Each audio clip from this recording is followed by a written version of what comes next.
Okay, let's try this again. Welcome. I won't go through the patch notes just yet. I'll read those out again later on, probably during the race or something. Right, let's hope that we don't have another soft lock. That's the first one of those I've had where it's completely locked me out since, I think, launch week. So I'm going to have to redo our performance targets. So quality position, we're going to go to in the top 10. Reach Q2 with both cars. Go for the fastest lap. There we go.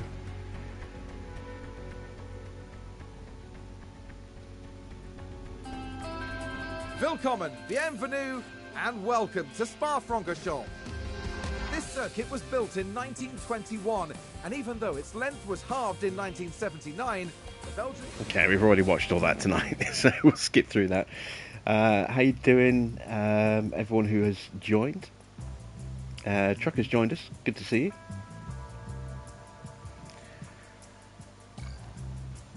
Right, let's get these cars set back up again. So maybe these are going to be a little bit different this time. We'll go with a 4.5, a 9.5, 4.6, 3.2, and a 0.4 as a starting point on that car. 18 laps. Drop down the pace. Gasly's car. Let's actually do these before I forget.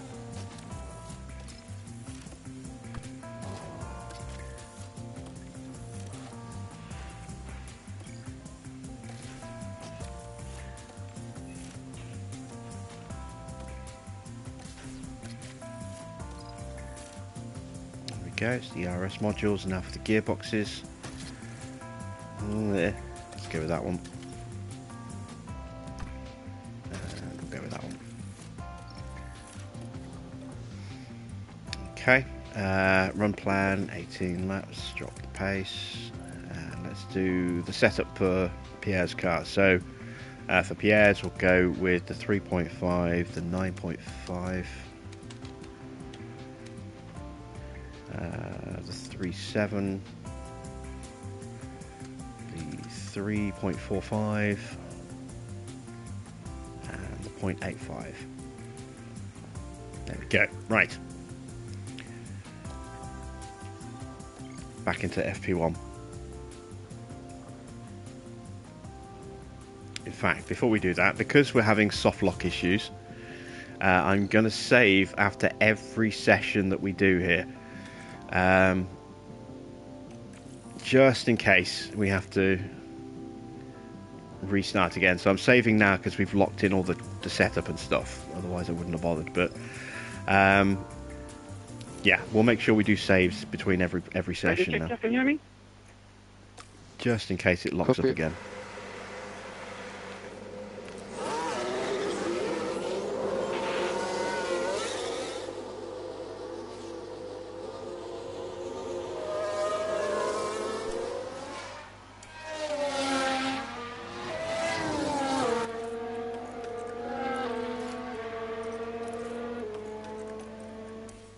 There we go.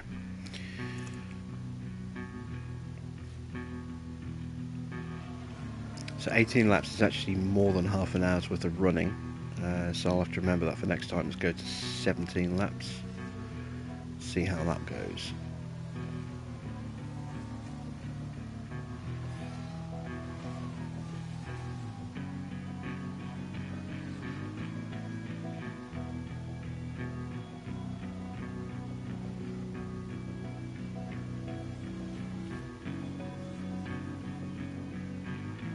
Did somebody spin out there?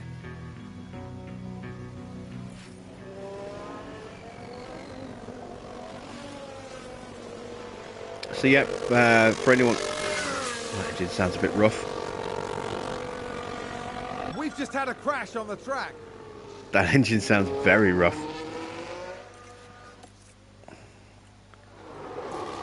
Given how knackered it is, I'm not surprised it sounds quite rough. The gearbox is not great either. Yeah, for those who've just joined, we went through all the patch notes because the patch has gone live today regarding some bug fixes, some changes to car liveries, Who's running wide there? and other bits and bobs. We're not going to go through those again yet. We've just had a spin. I might go over those again later. But if you haven't downloaded the patch yet, it is available.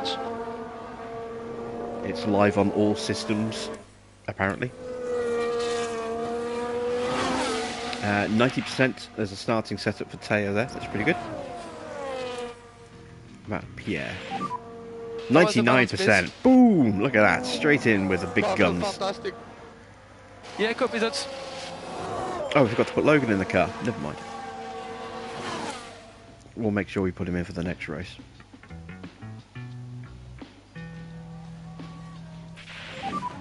Two cars out. Oh, we have a crash. One of the Mercedes is gone. I think there's been contact Hamilton on the track. Let's see what happened there. Now watch this. Oh, don't tell me George Lewis Russell Hamilton took him out. Involved in this one. He did. Oh! That's the contact there. Oh, there's That's chaos a on the huge track. hit. Russell absolutely torpedoed Hamilton there.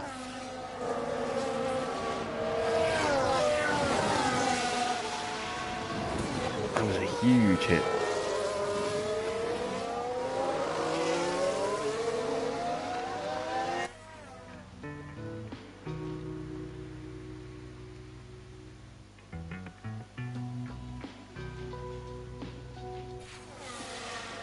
Gotta wonder what Hamilton did to Russell. Did he shit in his cornflakes or something?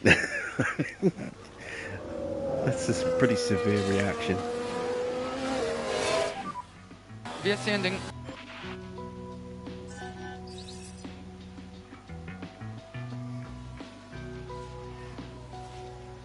Alright, let's call our boys in.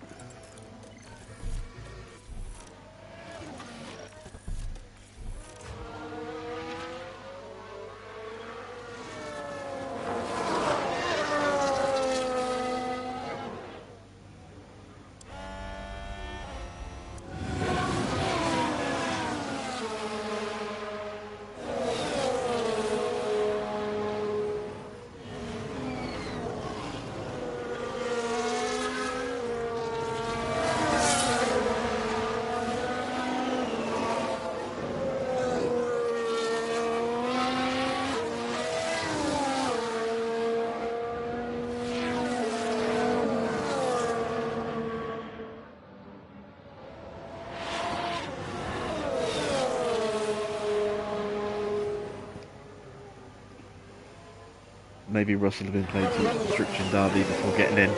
Ah, I doubt it. That game is, well, prehistoric now. Maybe Wreckfest. That's the modern day equivalent.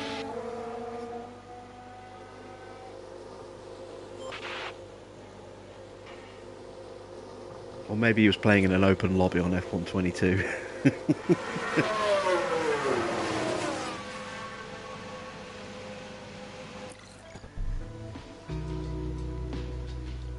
So we just need a little bit of a toe tweak and this car is going to be 100%. Let's go that way.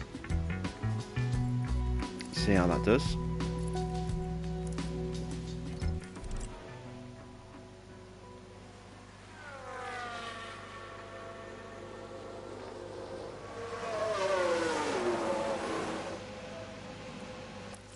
And what do we need to do for Teo's car? Oh, quite a bit.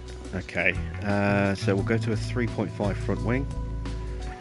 And that is enough of a change across the board, I think. So, yeah, we'll just do that. Right, new tyres, take a lap off. There we go.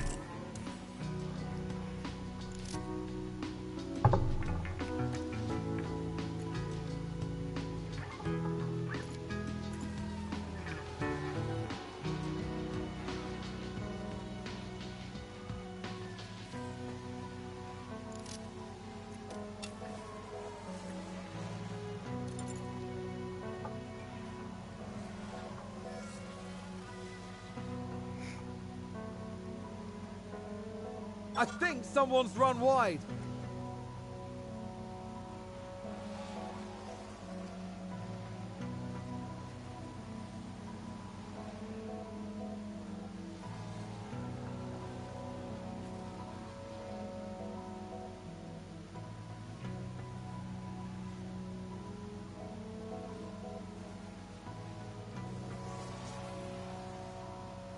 Red Bulls are looking fast.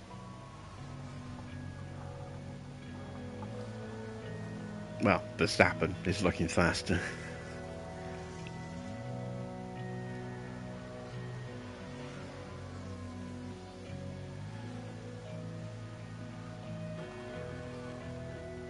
Bottas is looking pretty pacey as well.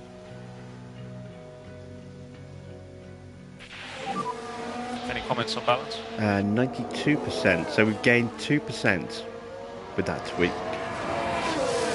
So still a little bit of work to do with Teo. Did we get the right direction on the toe for Pierre?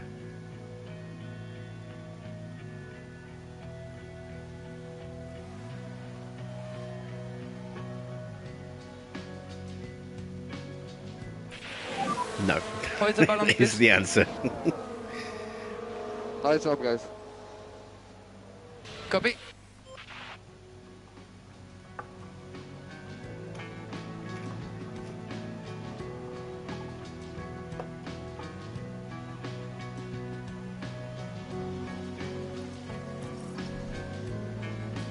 Okay, so right, so the front wing is fine, the braking is fine. We need to change the cornering, so to do that, that's a tyre camber change.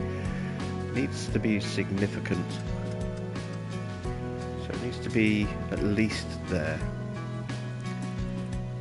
We need to correct the front wing. We need to pull the toe forward.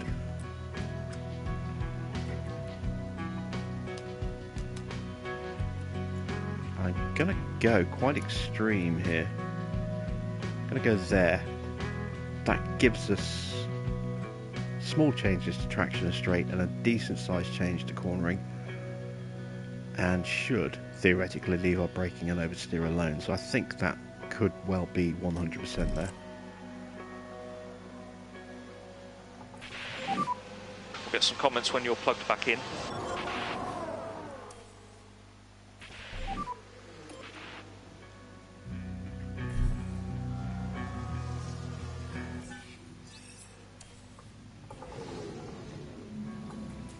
Alright, session over. So we have a penalty, obviously, for George Russell for T-boning his teammate there. Bottas has a penalty, Verstappen has a penalty, they're probably engines. Ricciardo has a penalty. Might be a collision, I don't know.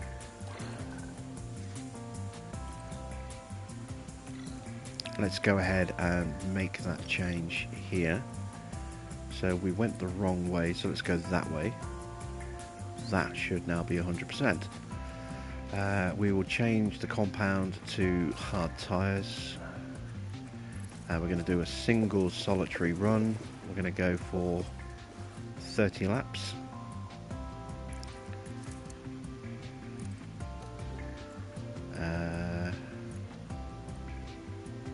Same for Teo.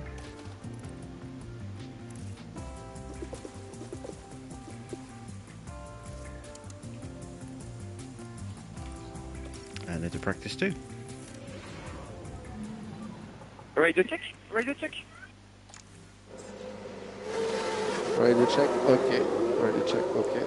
Okay, I wonder if they've actually fixed the frame rate performance in this light setting. Let's watch them on a lap and see if we do get stutter and slow down as we approach the bus stop.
Okay, so this is the area where we start to get the stutter as we run up here towards the bus stop.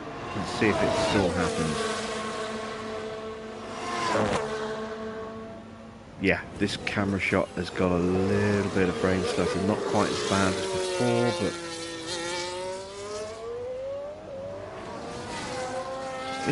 it looks a little bit smoother, but it might get worse if there are more cars there. We'll have to see. But it does look like it's been slightly improved. The big test will be Abu Dhabi. That circuit is terrible for frame rates. When in the twilight part of the race.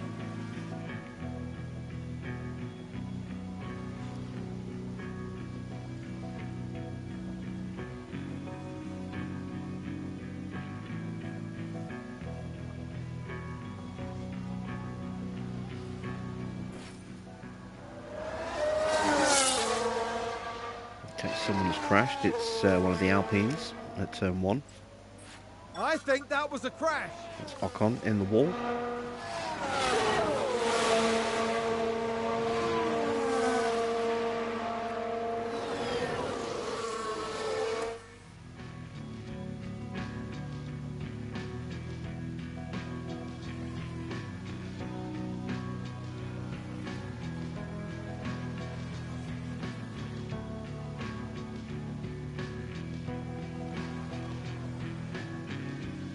We've just had a car run wide.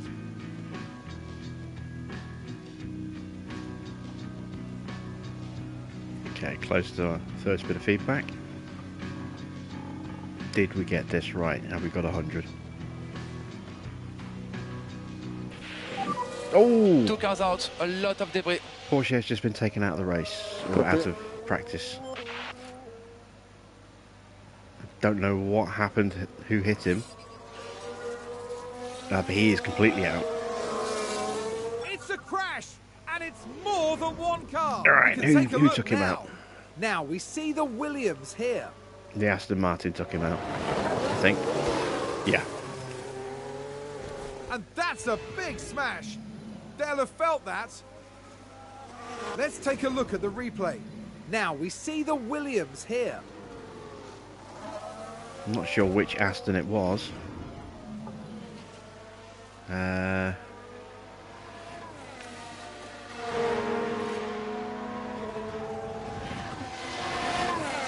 think it was Mick. Yeah, Mick's got half his wing missing. It was Mick.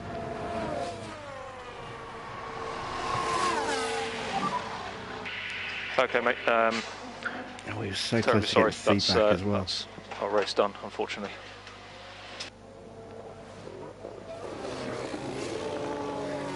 Oh well, one less car to worry about. the We balance, did get please? to 100 with Pierre. That's good. Fantastic. Okay, copy that.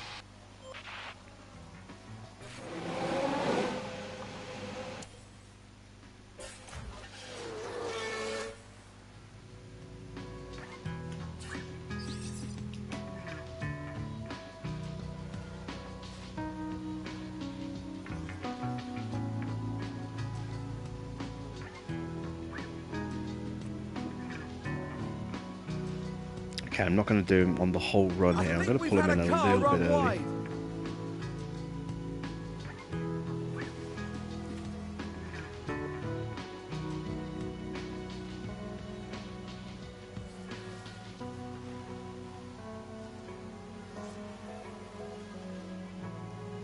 It's going to be a fairly expensive claim against Aston Martin's insurance. Yeah, I would bill Anthony, but he's already bankrupted his Aston Martin team.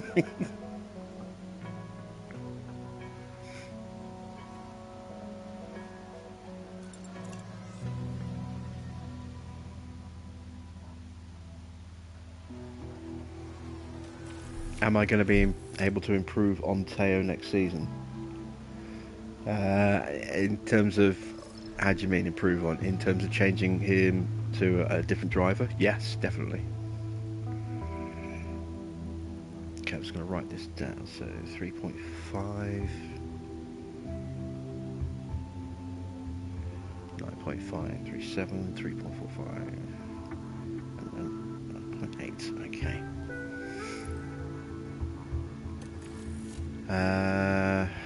That's it. That's our session done.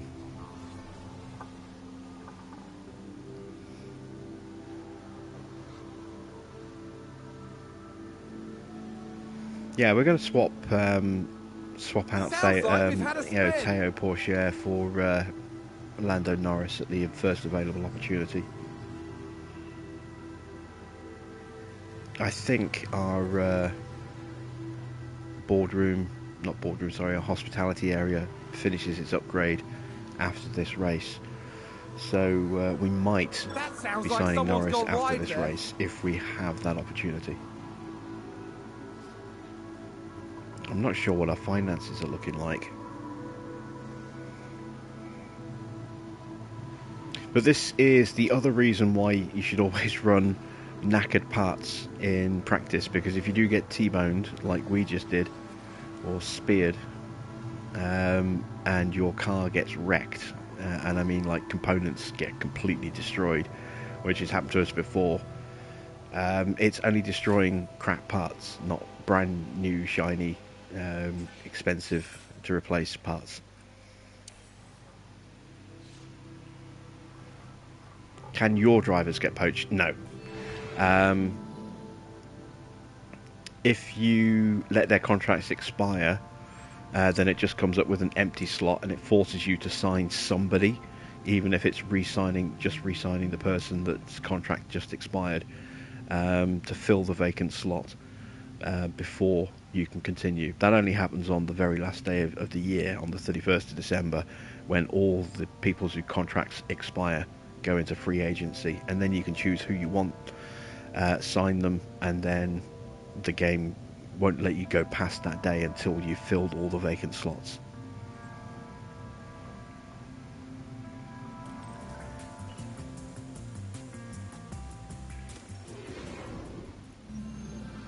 Welcome back to what is proving to be an exciting weekend of Formula One racing, with practice coming to a close today and qualifying set to follow. Yesterday's action gave us a fantastic taste of what is to come, and the anticipation within the paddock continues to grow. Qualifying promises to be as unrelenting as ever. Only the best, the most consistent drivers can progress from one period to the next and stand a chance of earning a place at the front of the grid. You're going to want to join us for this, folks, so fasten your seatbelts.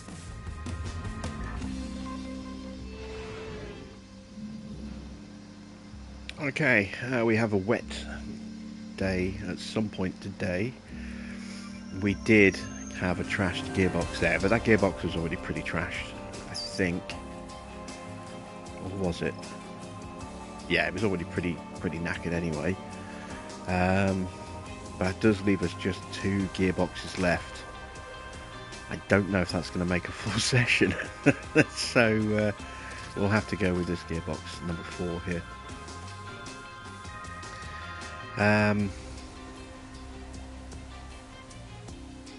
Let's see, how much feedback did we get?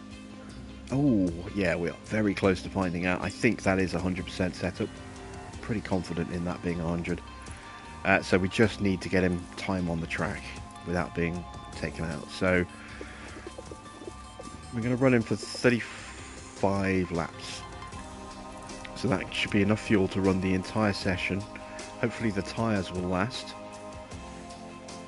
And that'll be him up to 100 on his car parts knowledge. Well, up to 100 on his track knowledge. Car part knowledge is different. I need to check they're both running the same spec car now. So they're both on chassis 2, both on front wing 2, both on rear wing 3. We're going to need to make another rear wing after this. Both on side pod 2, underfloor 2. Aha, there we go. It's on a different suspension.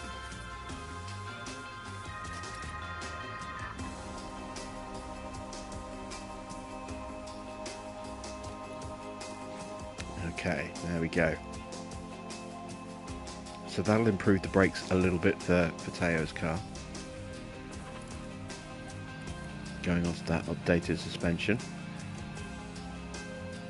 And car part knowledge, there we go, now it's the same. Right, for Pierre, he doesn't need a huge amount of time on track. 19 laps will be enough. About 18 laps will be enough. Just to get him into the second half of the session. It will get him full on his track knowledge. And the car part knowledge, well, no, just tick on a little bit. We have sex bots again. Thank you, Mr. Water, for dealing with that. Let me just get rid of those permanently.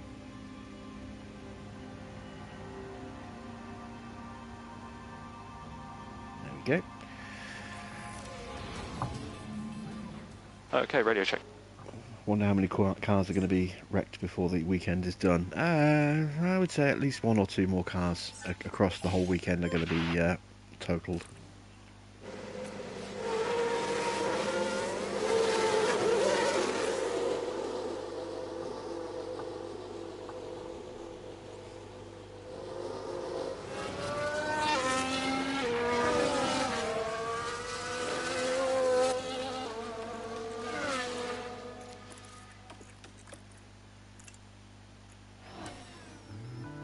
Right, final runs. 100% of course, yeah, excellent, that's what we were hoping. So both cars are 100% set up. It's all about just getting that time on track now.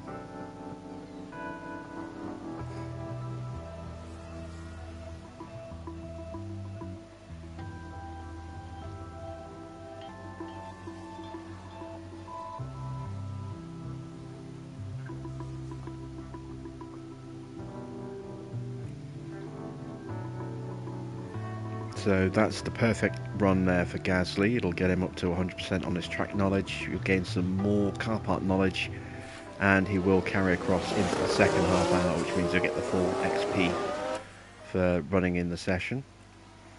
And there we can see Porsche will hit 100%, assuming nothing happens to him, with about 13 minutes to go. He had a little wide run there and almost got clobbered. Look at that! In Radion. They've run wide! Let's have a look. Now we see the Williams here. Goodness me! That was so They're close. completely off the racing line. That was so close to being clobbered again there, and he would have probably got the penalty for that.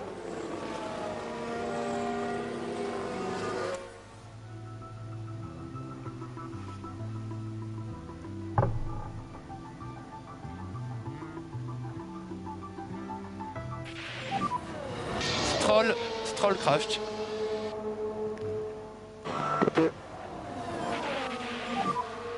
Yellow flag, single yellow.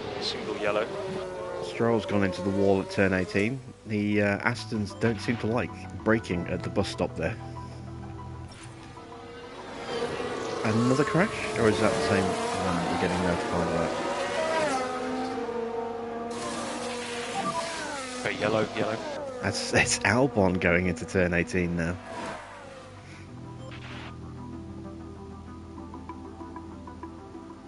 Neither car needed to retire, but they've both been damaged.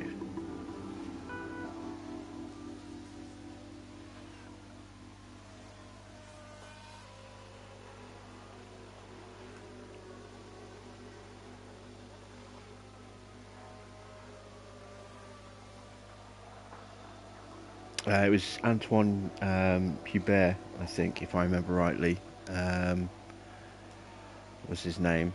I can't remember where on the track it was, but I thought it was around Eau Rouge. Rather than the bus stop. I might be wrong.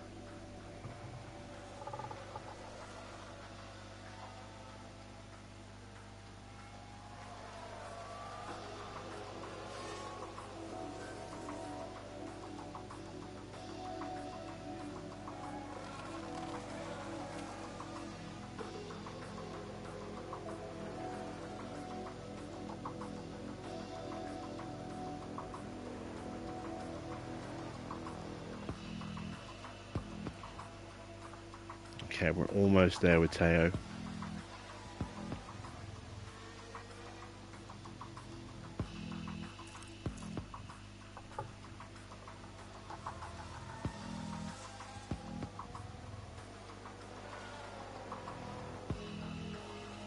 Someone spun out. And there we go. Let's call him in.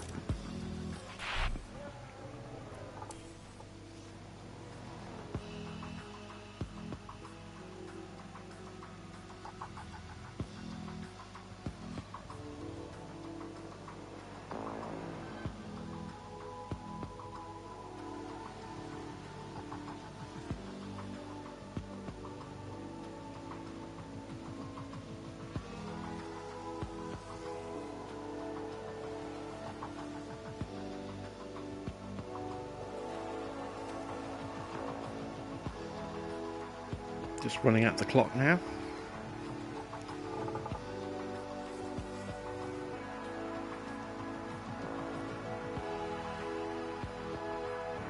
And that is practice done.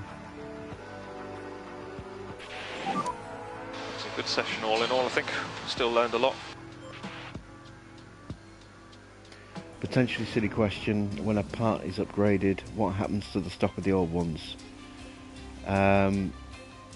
They don't get used up in practice. They're a different spec. So, if you only have a couple of the brand new spec parts in practice and one of them gets broken, then you can put the old spec back on, but obviously that's going to be at the old performance level, so the newer spec will be better for the car. But you know, if you only have, if you bring, say,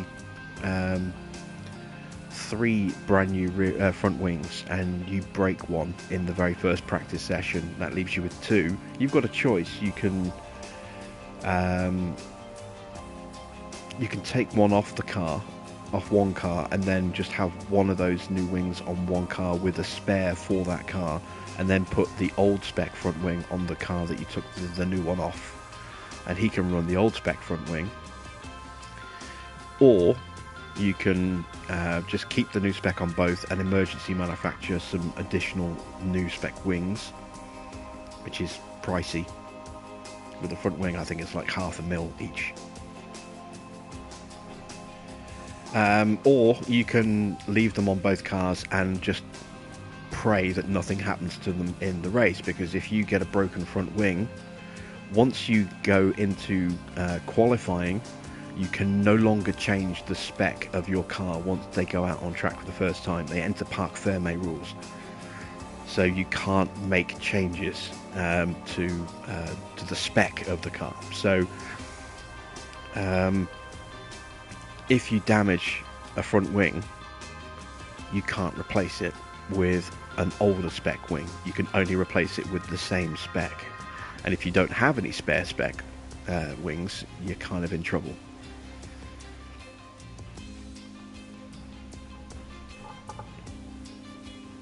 So the old parts, they just sit in the warehouse, but you know, as I say, you can kind of use them up a little bit if you want to. If you have a short number of new spec parts, but it's, yeah, essentially they become worthless. Yeah, lots of penalties this weekend, Patkins. Let's see. So Verstappen, Leclerc, Bottas, Russell, Hamilton, Ricciardo, Schumacher for hitting us. Russell for hitting Hamilton.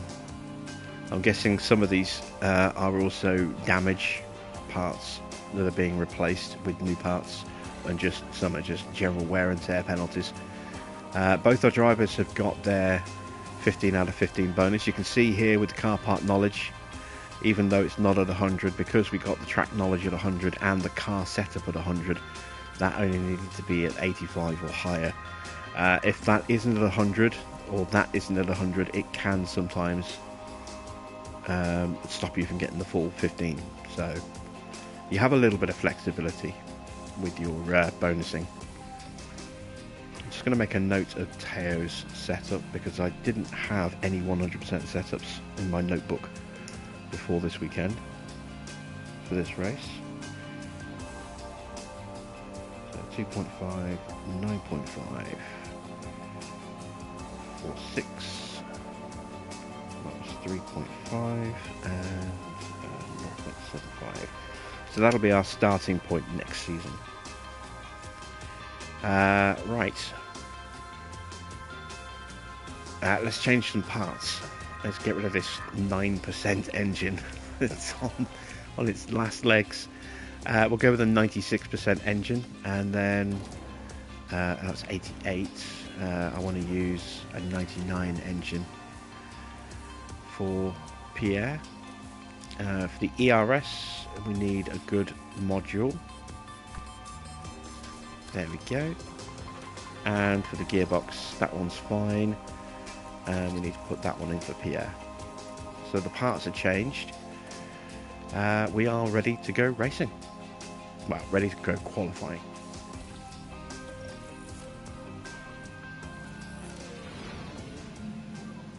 And radio check.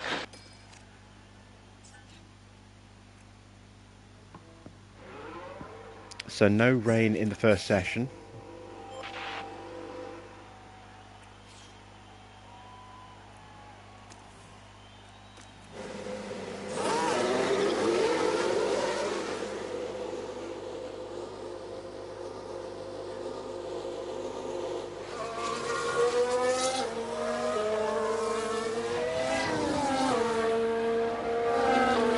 Ooh, that's good, mate.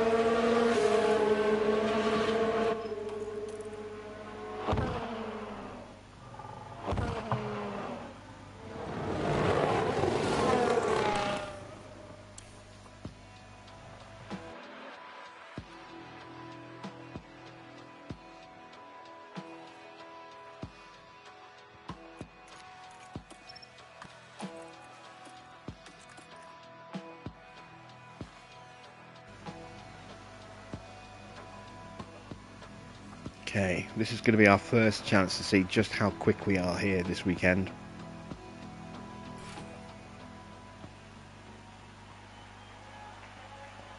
Little lock up for Teo, but that's fine because he's already done his lap. And that's the lock-up! 0.4 of a second, the difference between our two. That's too big a gap. You want your drivers to be no more than 0.2 of a second apart, really, ideally. We are faster than Perez. And faster than Sainz. Leclerc's been held up to be that far off. I don't know about the Alphas. Verstappen goes pole, but not by much. And again, let's say it's pole. He goes first. It's not pole till Q3. Hamilton off the pace a little bit. Where is Russell? 17th. He definitely got held up. So everyone's going to get a clean run in this here. Let's see how everyone crosses the line here.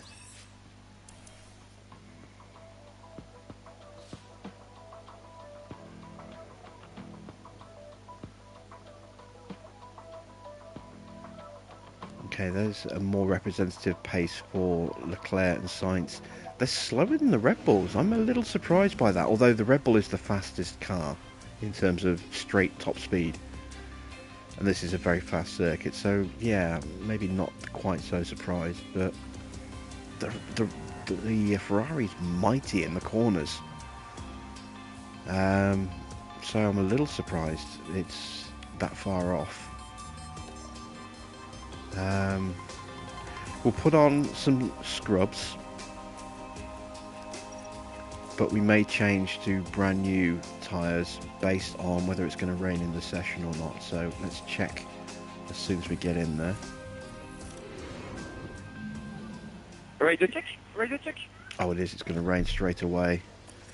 Radio check. Okay. Radio check. Okay.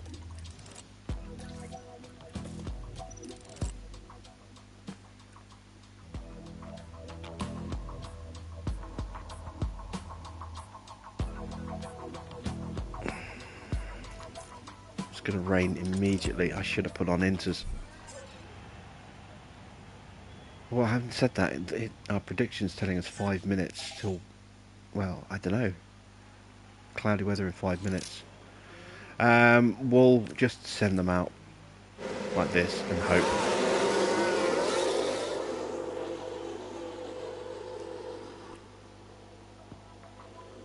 Hope we can get a time in before the rain hits. Oh, it's just gone grey and overcast.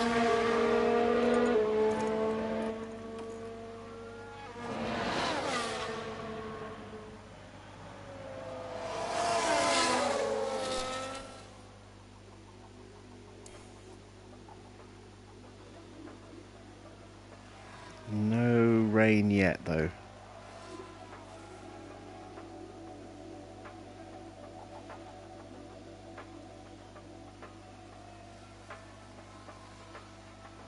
Luckily we didn't get held up by Bottas there.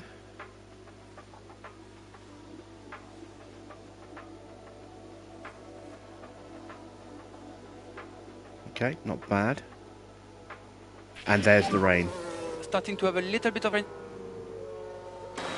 Okay. So anyone who hasn't set a time yet is now compromised. We could see some potentially big name casualties here.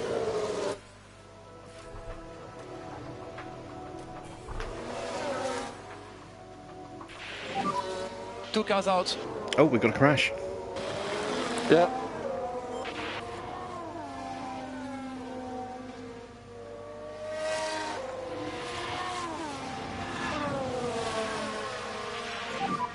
Here's the replay. Ferrari's Watch this. involved. There's Leclerc. And a Red Bull. As Leclerc hit the Red Bull. Oh no! No, he's hit the And there's McLaren. The crash. Okay, minor Mark my damage, words, there'll but be it's questions ruined asked both of about their, that their later. laps. They weren't already ruined, given the weather. Well, that's it. We're not running again.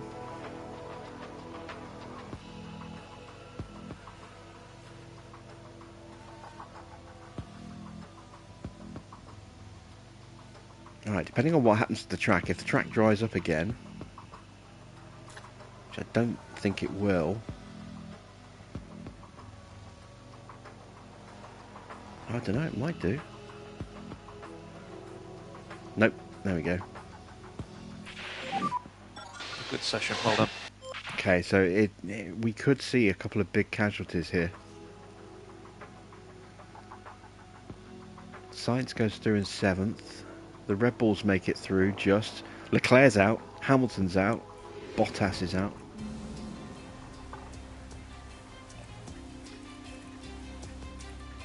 And with penalties for Hamilton, Leclerc and Bottas already, if they were only small penalties, they're now starting at the back of the grid. Verstappen's got a penalty. He just snuck through. Russell's got a 3-place penalty. I don't know about Ricciardo. I'm not sure about Verstappen. They might be component penalties, so that could be another couple of cars that jump out of the way for us. We are going to go with another brand new set of tyres, and we're going to see what the weather's going to do for Q3.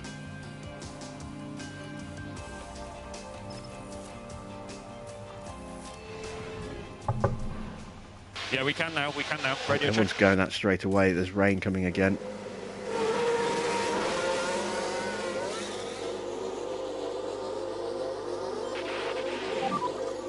Unconfirmed, rain stopped. Okay. Rain has stopped now, but it's coming back again.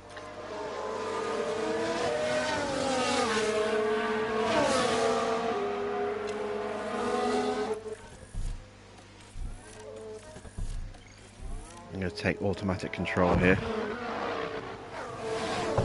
Well, turn off automatic and take manual control.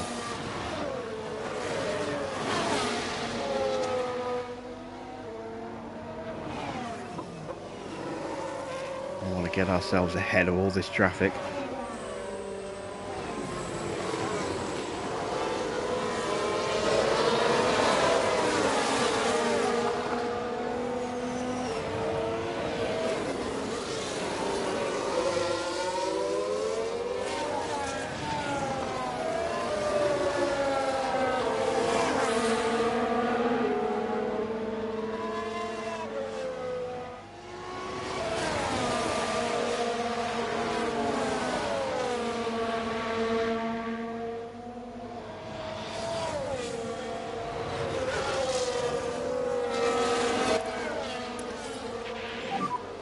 No lift and coast required from our side at the moment.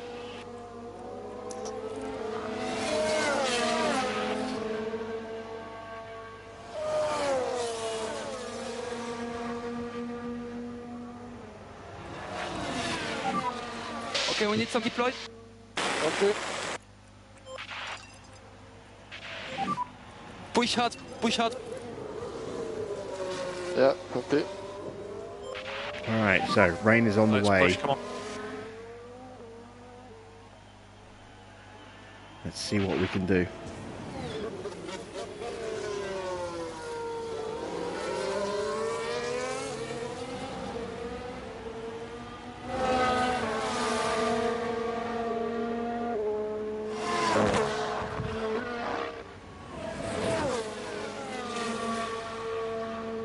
Unfortunately, my drivers are the wrong way round, which means Gasly will be slightly compromised here.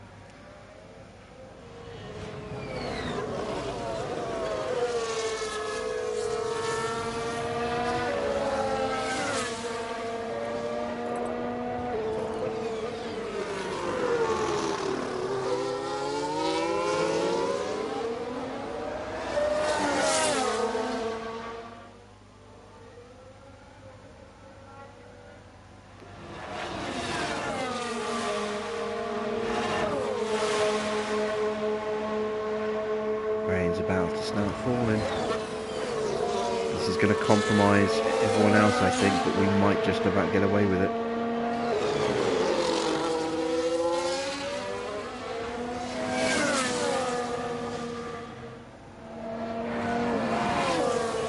Are we looking at a 1-2 here?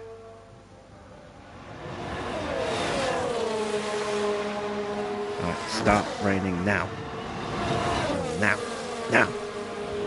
Stop raining now. No, god damn it. Come on, please.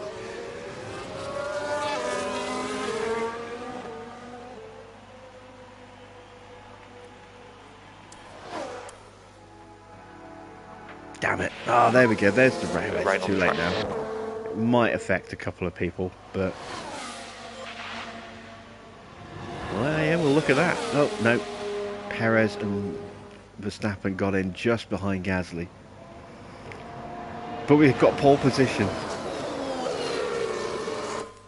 It's provisional right now, but Sounds like a spin.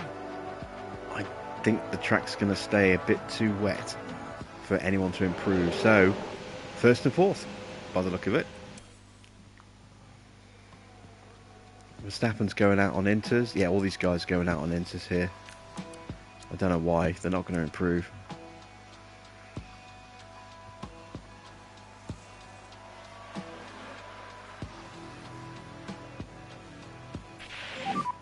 We'll get some comments when you're back in the garage and plugged in.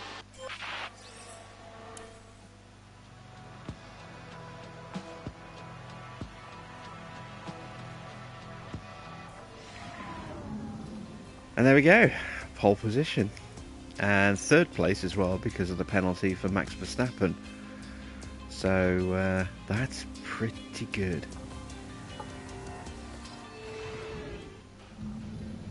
The grid is packed and there's electricity in the air. But there's no surprises in that. It's race day. Williams made short work of the qualifying session here and have been rewarded with strong grid positions to start the race. While this isn't the strongest grid position for Ferrari, qualifying isn't everything. I'm curious to see if they can go against the tide and make this race work for them. We've been having sunny weather here today, but there are some clouds looming that might complicate things for teams further down the line. Well, this may well be another Belgian Grand Prix for the ages. So stick around and find out how it all ends.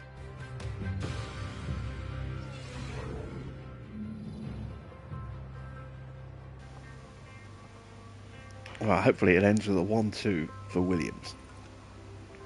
I don't think it will, but it'll be nice. Right, we are starting first and third.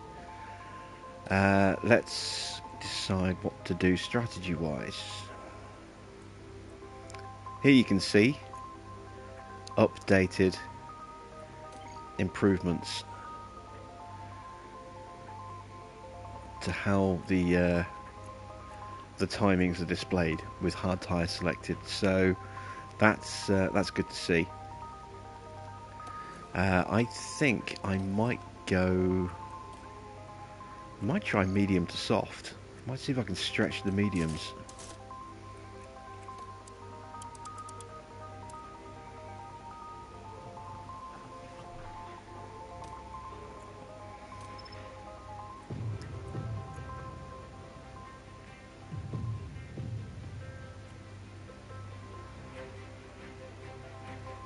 That's a risky strategy.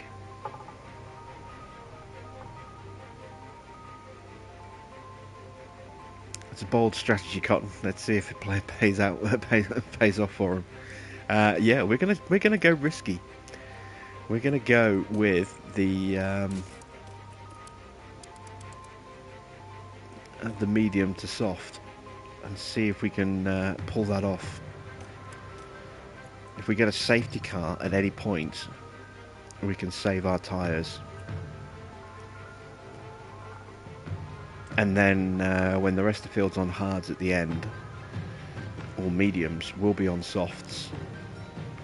We'll be slow at the end of each stint, but we will have good pace and good grip.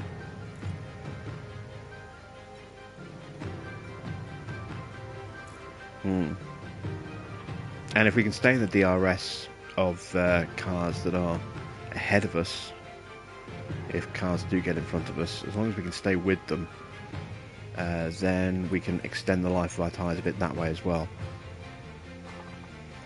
So, driver options.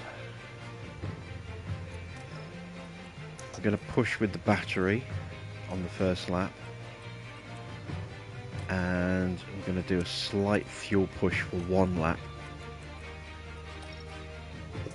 Oop. Do not want the extra fuel. How much fuel do I take out? 2.3 kilos, that's a lot to make up. I don't know if I'm going to be able to save that much. Yeah, we'll run with a full 44 laps.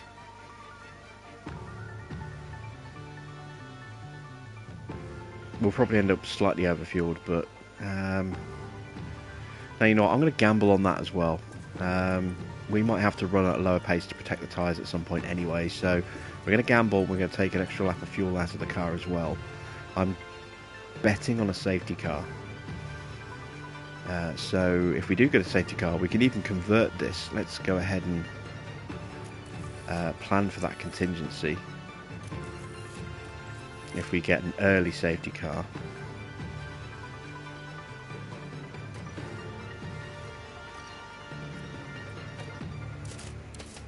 And look at converting maybe to a double soft run.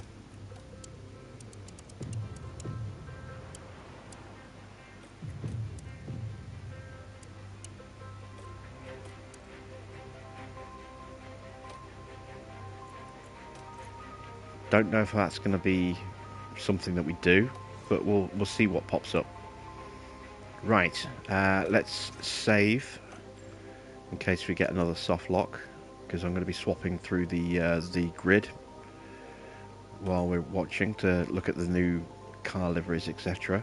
And that's what we were doing last time when it froze us out. So let's go ahead and just make sure we've backed up our setup. And off we go to the race itself.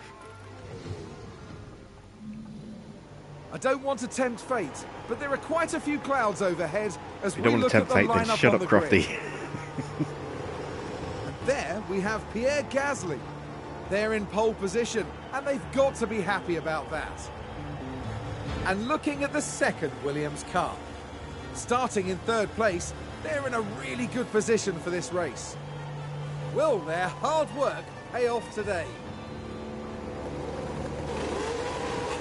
Get ready, it's the Belgian Grand Prix. Perez angled towards us there. And away we go. Need a good start.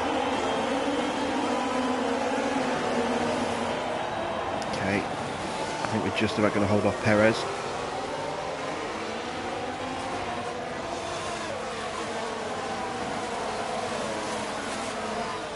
I cannot afford to push the tyres at all if I'm going to make this strategy work.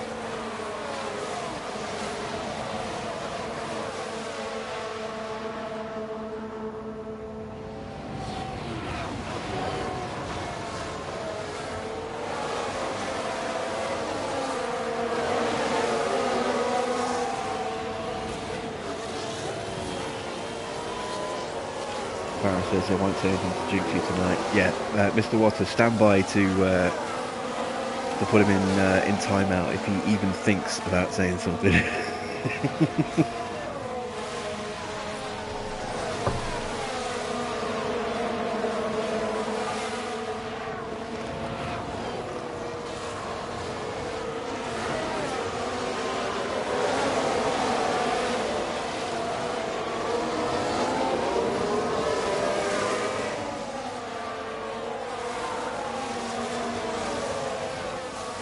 Right, come on, Teo. We need you to get past it.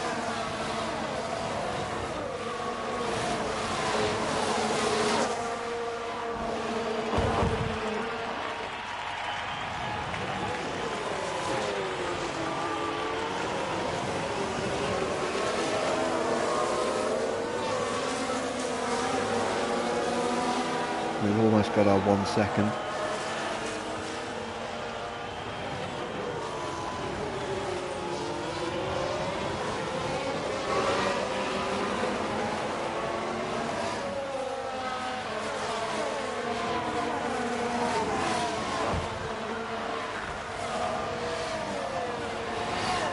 And there's the move from Porsche.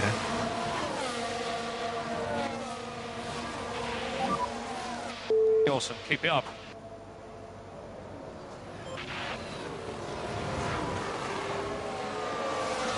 And there's an overtake from Williams. Right, and now he's through. Can we do lift and coast?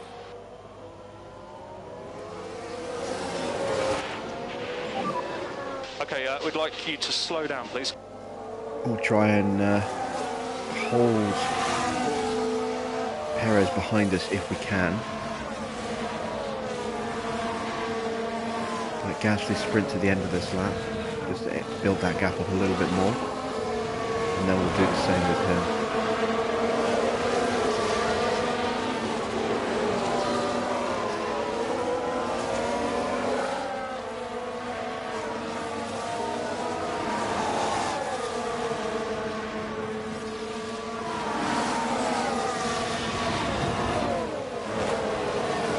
Porsche's job is to play spoiler here. If he can get himself on the podium in the process, fantastic, but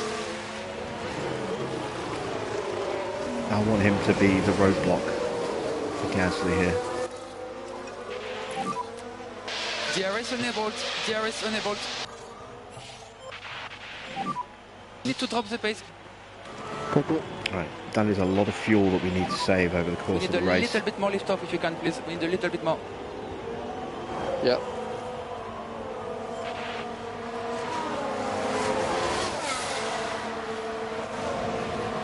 Easiest way to do that would be to run in the slipstream of Perez, but we want to try and keep Perez behind us if we can, like that. Stop him from running up on the back of Gasly.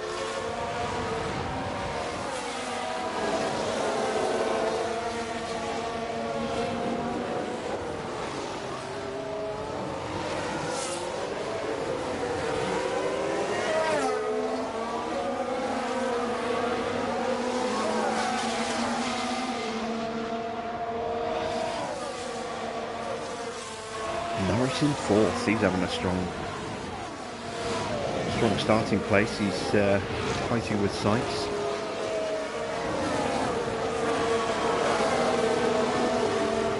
Russell's up in 9th. Leclerc in 11th. Verstappen down in 15th. Hamilton in 19th. So those guys are out of the picture at the moment. It's a long race though. Anything could change. Safety car is going to be a blessing and a curse for us. It's going to be great because we can save fuel, which we're definitely going to need to do at some point in this race, and we can save the tyres. But it is going to close the field up and bring those fast boys who are further down the field back into play. So I'm in two minds as to whether or not to root for a safety car.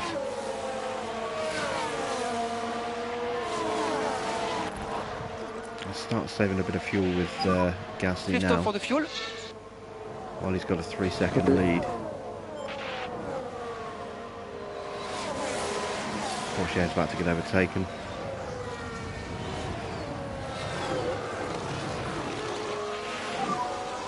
Okay, so let's keep going.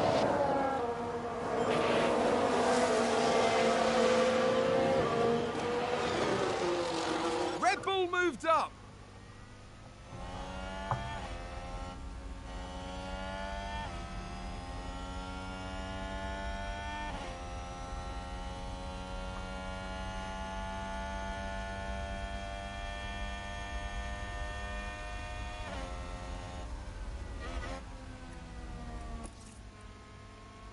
We'll get ready to recharge Porsche.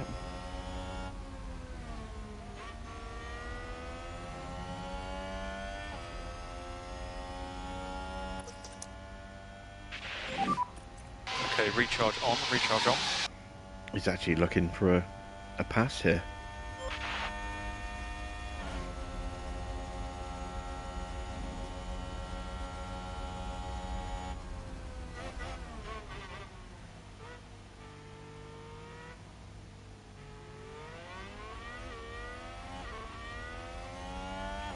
Ideally, I want Porsche.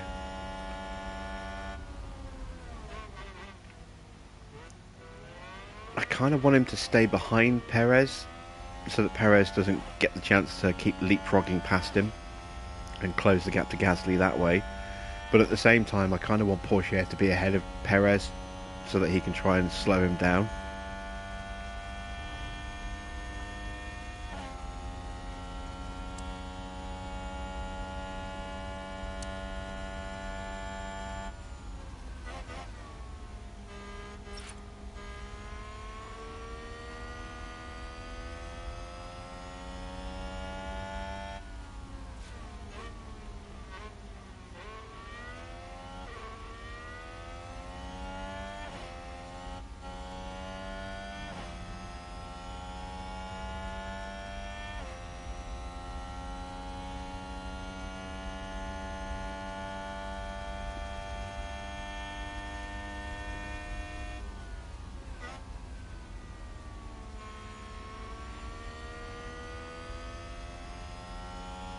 Okay, into Stavelo.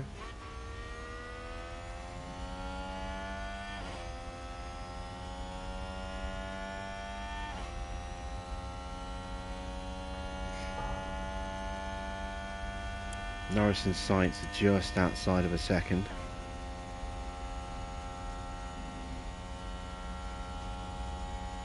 Don't want them to get involved in this train if at all possible. So a recharge off.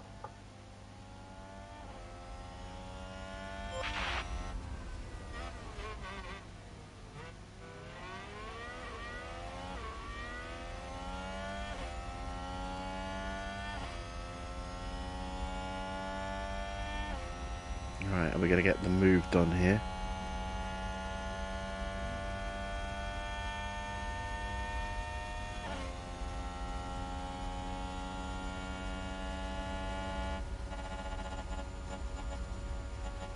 No is the answer.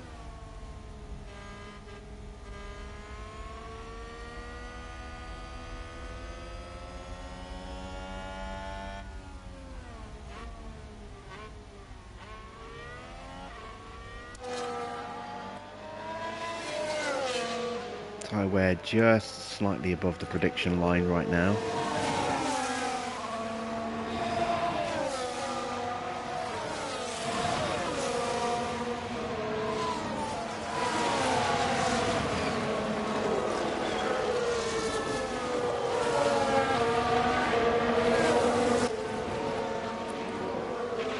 does save a bit of fuel Lift and coast required. behind Perez.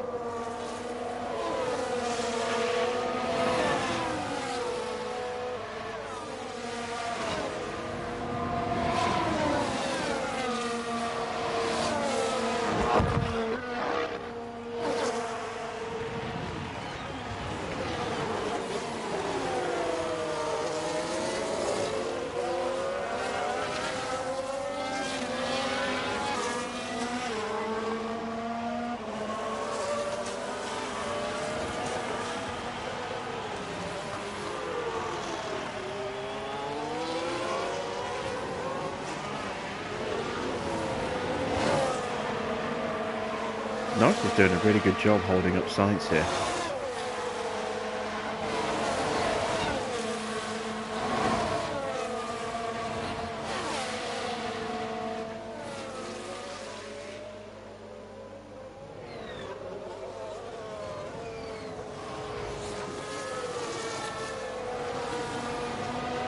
Okay, one more lap of fuel saving with Perez. With Gasly, and then I think I might turn back up to normal fuel burn again. Don't want that gap to get much smaller than it is.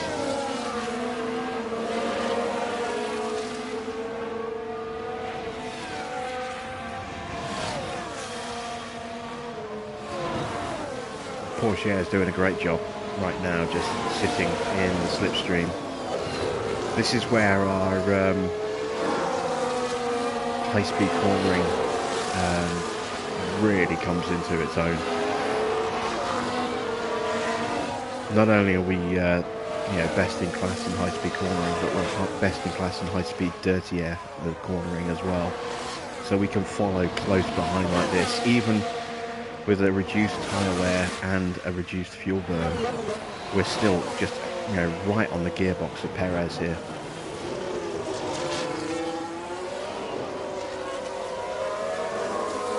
Very encouraging. Right, let's up the fuel back. Let's lift off, please. And let's see if we can start to eke that gap back up again. The fact that Perez is having to defend from Porsche should hopefully make him go defensive in the corners and slow him down a little bit as well.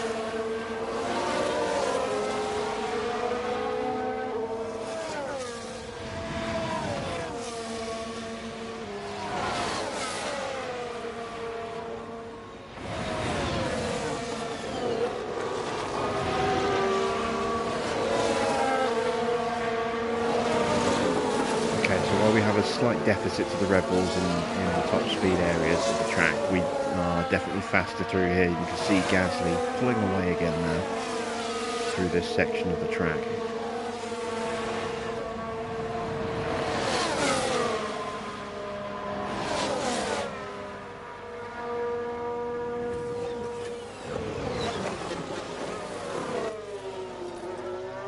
Let's try running a lap like this. Okay, we'd like you to slow down, please.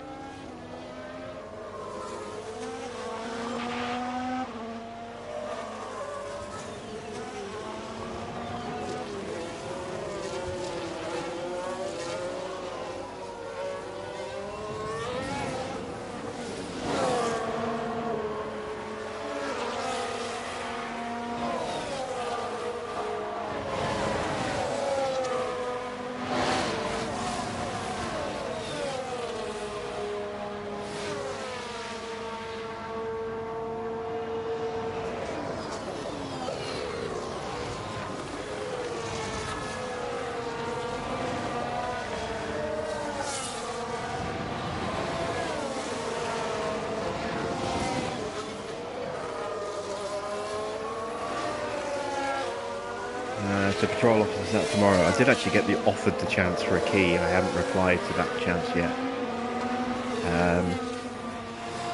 I don't know if I want to commit to putting that on there.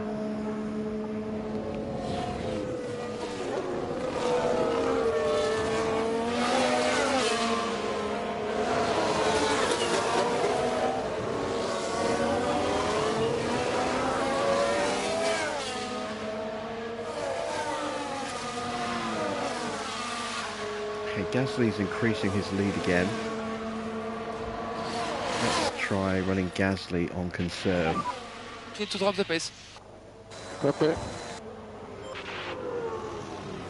See if we can still maintain or maybe even extend the gap.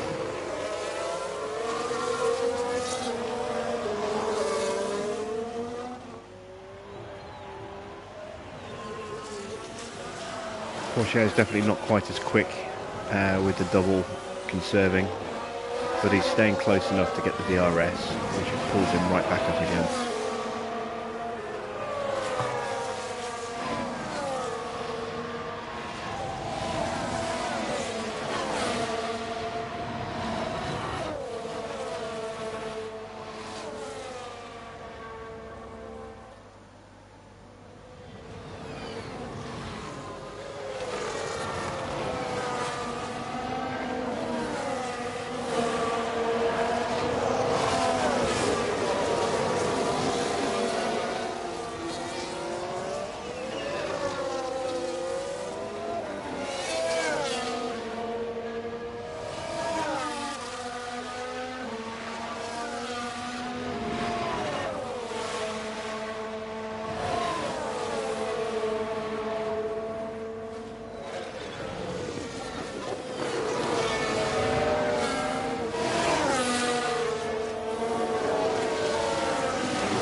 Okay, so far this seems to be working out pretty much perfectly.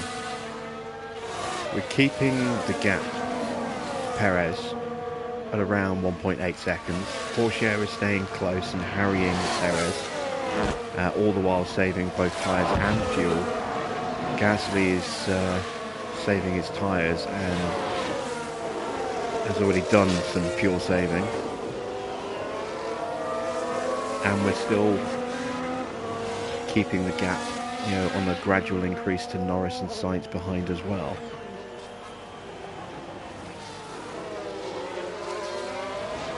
So right now we're looking pretty good. I think we might have to up the tyre pace for Gasly just a little bit. I think Perez is going to gradually close him down. But there you can see a nice increase in tyre preservation on the graph there.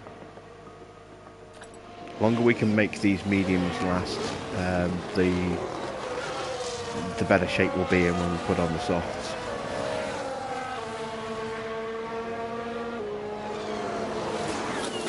And if we compare our tyres to Perez, you can see we've already saved an extra 4% wear over Perez.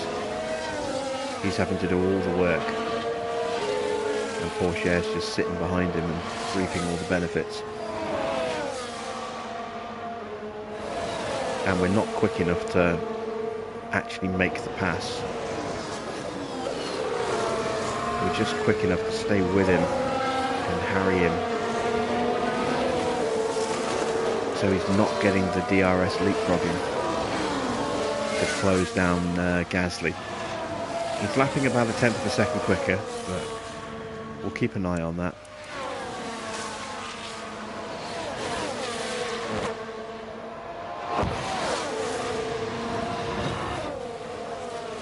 Yeah, this is working out beautifully so far. Right, let's take a look at the battle behind us.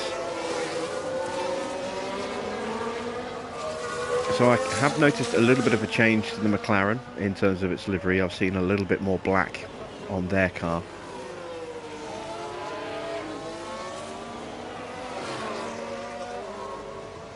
But in terms of sponsors, I haven't noticed any real change to the sponsors, or nothing that, you know, jumps out at me straight away.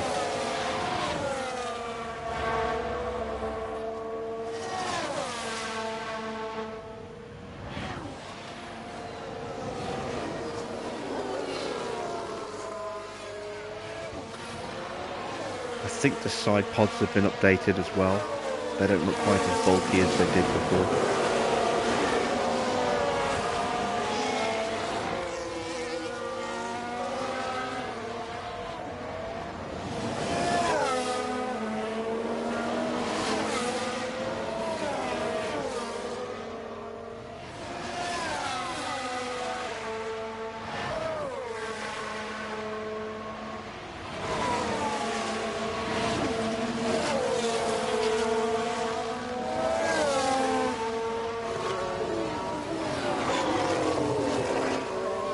Oh, there is a change to the sponsorship. The Android logo is now much bigger.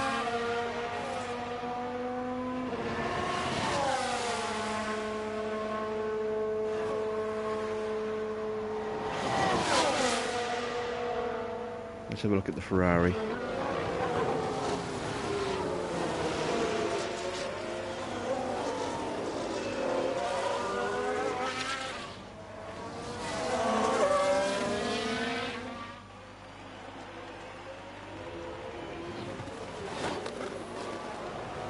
Someone's into the pits already. Magnussen, Russell, Ricciardo and Stroll. I think they were on softs. Hamilton... No, not Hamilton, sorry. Schumacher's pitting as well. I wonder if they were soft runners. Perez is definitely starting to close in, so let's just up the tyre pace slightly. We need to push. Copy.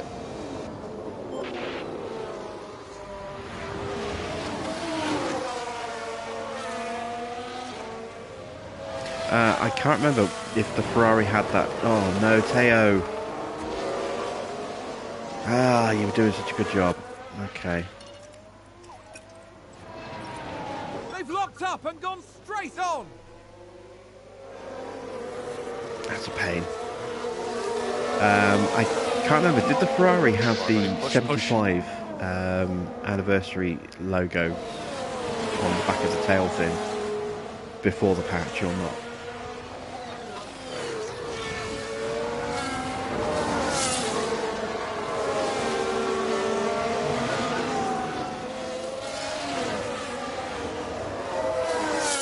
In terms of the Alfa Romeo, there's a little bit more red on the car now. They've got rid of some of the white.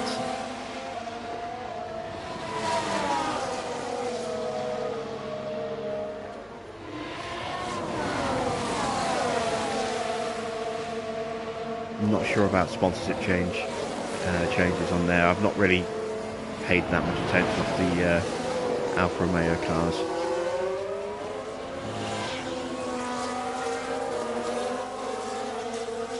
Albon into the pits. Let's head back to Gasly. Let's, sorry, Porsche. Start using the ERS to try and catch up. Gasly is starting to stretch his lead to Perez again, ever so slightly. And Porsche does not need to do any more fuel saving. He will naturally gain those 4 tenths of a kilo over the rest of the race. Gasly might still have to do a little bit of saving a little bit later.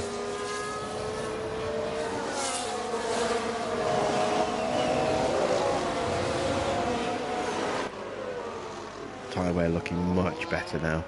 There we go. It's good to see.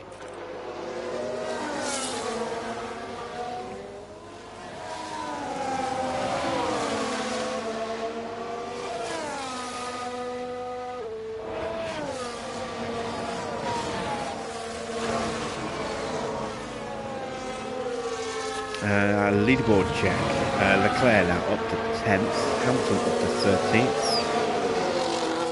Where's Verstappen? He's in 8th right now. He's about 5 seconds, well, 4.5 seconds behind Porsche at the moment. So he's made up some ground pretty well.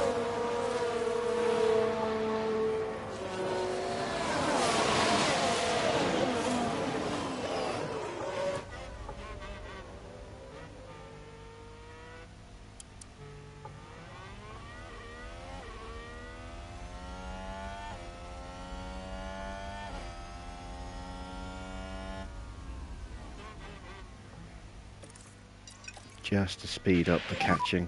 Let's pick our pace up, let's go. Let's put the tyres up a bit.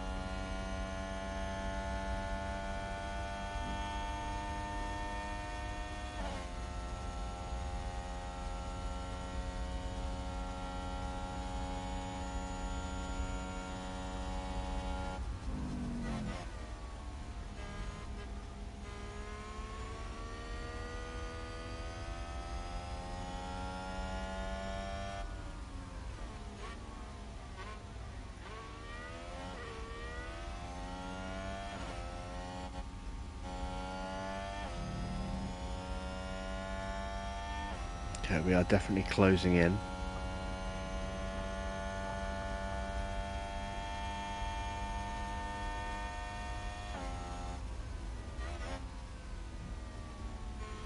I'm hoping we can get DRS on the start-finish straight, but if not, we'll definitely get it on the run down to, or the run through Eau Rouge and Radion into the Camel Straight.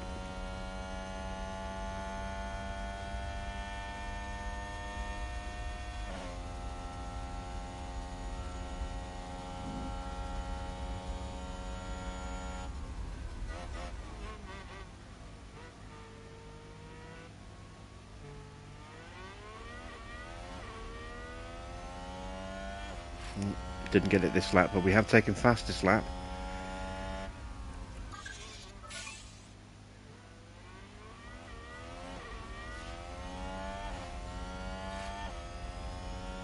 Someone's locked up. Turn 1. I think it's one of the Alpines. Was that a lock-up on the track? Let's take a closer look.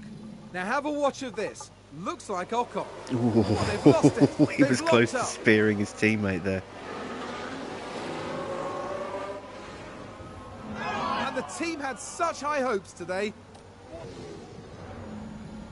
I don't think Vettel would have been impressed if he's And being clobbered recharge there. on, recharge on.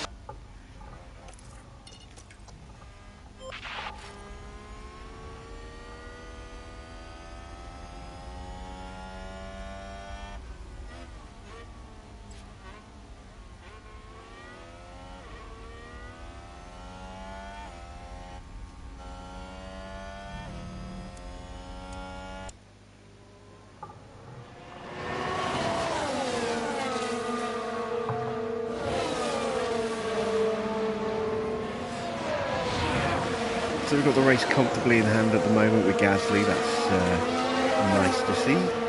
We are saving the tyres, and in the process we are reducing the amount of wear on our engine and other powertrain components as well. That'll do us good in terms of looking after this engine for future uses.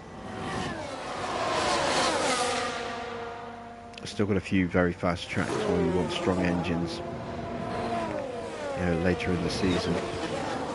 So the less wear we can put on the engines here, the better that's going to be for us later in the season. Especially if we're still in the hunt for the constructors. Verstappen steals fastest lap back from us again. He's now past Alonso and up into 6th. Verstappen is fighting through pretty fast here. What tyres is he on? He's on mediums. So he's probably going to go hards. You can see quite a few of the drivers have already switched on to hards. Bottas and Hamilton are in now. They were on mediums, I think.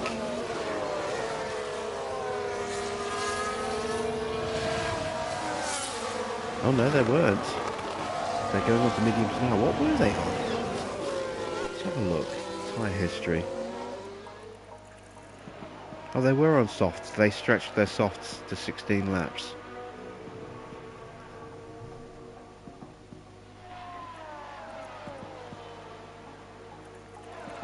They might be going for a one stop then.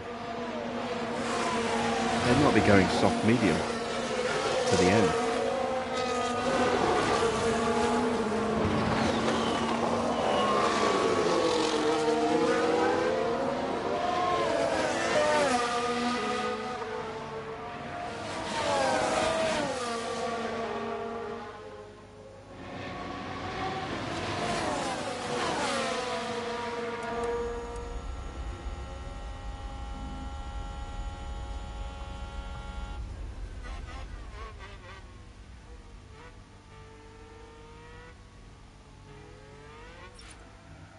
Oh, Teo, that's a second spin. That's a lot of places dropped. Let's see what happened there. Now we see the Williams here. And that spin is Completely undoubtedly unnecessary. going to cost them time. Oh, that's going to be a big blow to the team. So Teo's gone from having a chance of finishing second in this race to now being nowhere near the podium.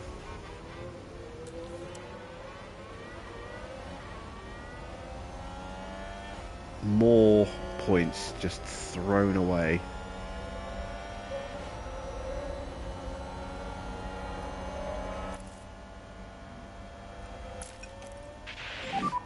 Recharge off.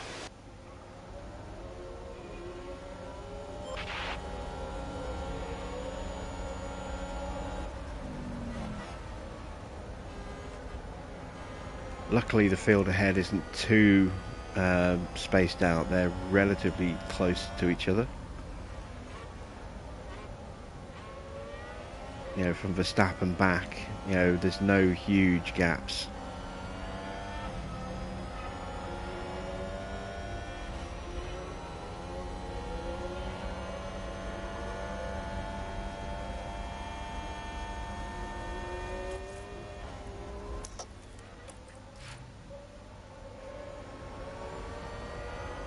But once again, you know, we are losing out on valuable Constructors' Championship points here.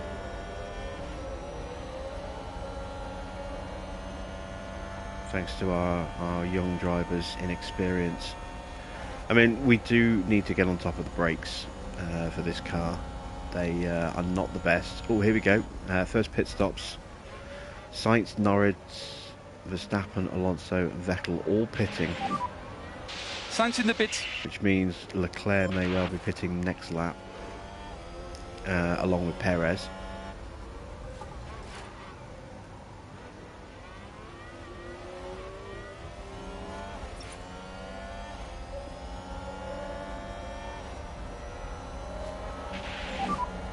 Okay, Fernando has boxed.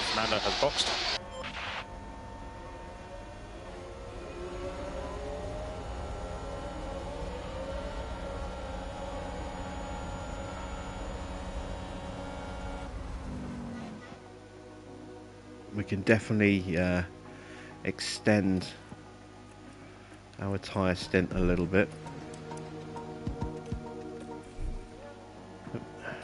Save the change. We go to lap 29.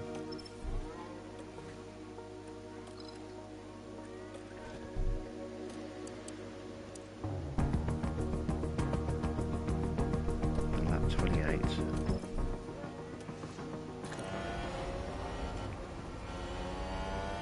We won't need to work those softs quite as hard. We won't need to save quite as intensely as before. Speaking of, let's do a lap or two. Keep going with the lift off. You're doing very good job. Keep going with the lift off. With some lift and coast. Yeah.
I was muted. So yeah, hard tyres for both Perez and Leclerc, as expected. They're definitely running to the end. Leclerc has obviously come out in some traffic there. That's going to slow him down. Perez has come out still in second. That is ridiculous. That's how much time Porsche has lost.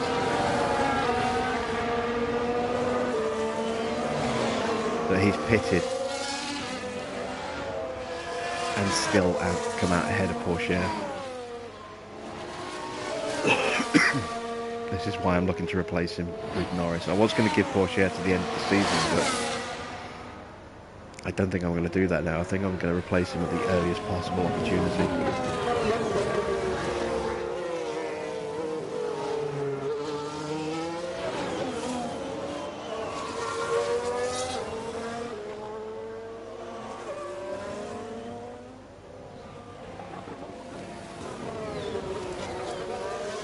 Sykes has pitted as well. So Porsche very out of sequence right now. The one saving grace he's got is that he will have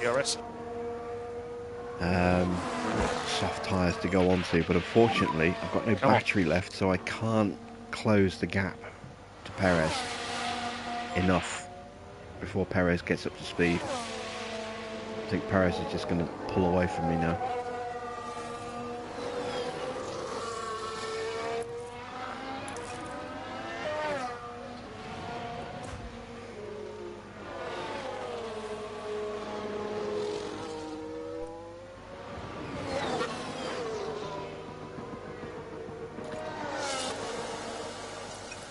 Okay, we're done saving tyres We for have Martin to Gasly. push a bit more.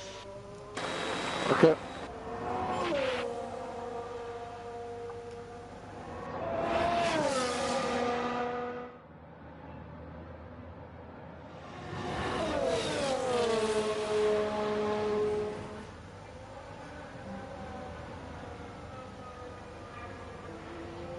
We've almost got the fuel down to a level where we can ignore it as well.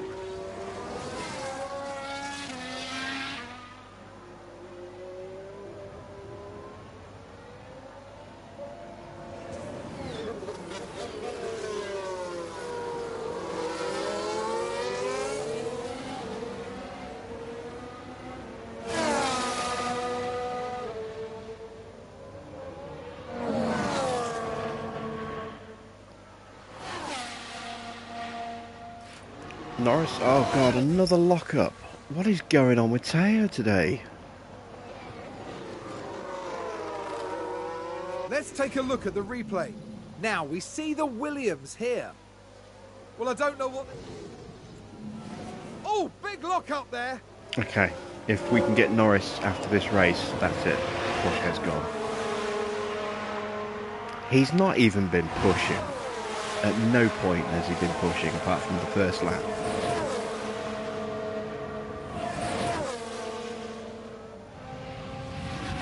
I know the brakes are an issue on this car, but he's just dropped so many places and he's yet to pit.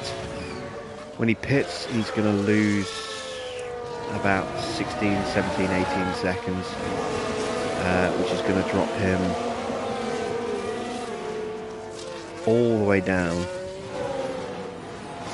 to around Mick Schumacher.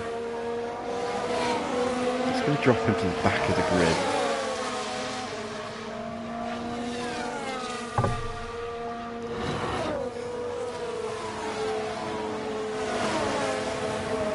This is ridiculous.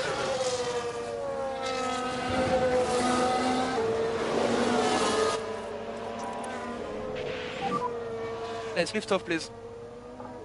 Yeah. Keep an eye on the fuel, please. Copy.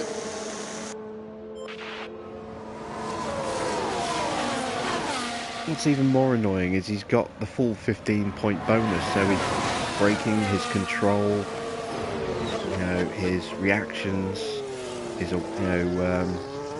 adaptability, his cornering have all been boosted by 3 points for this race. And yet he's still making unnecessary, unforced errors.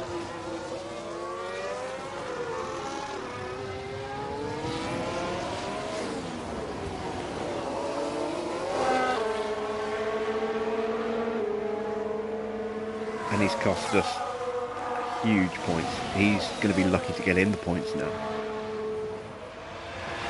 He's going to have soft tyres to go onto, but that's a lot of places to make up. If he makes the top 10, I think, you know, that'll be, you know, pretty much the best he can do for this race.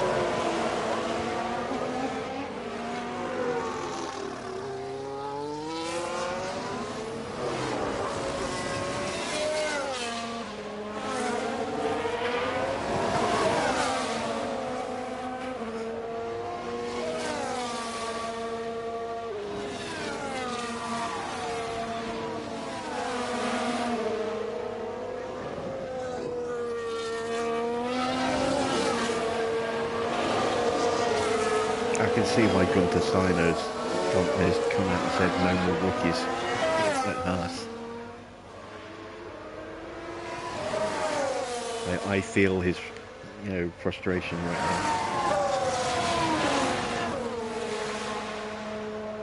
Although I do think it's been a bit unfair to Mick. I think you take the opening couple of races out of the calendar. Since then, Mick and Magnussen have been pretty evenly matched. It's just those two big crashes that have really, you know, hammered the nail into the coffin for Mick, I think.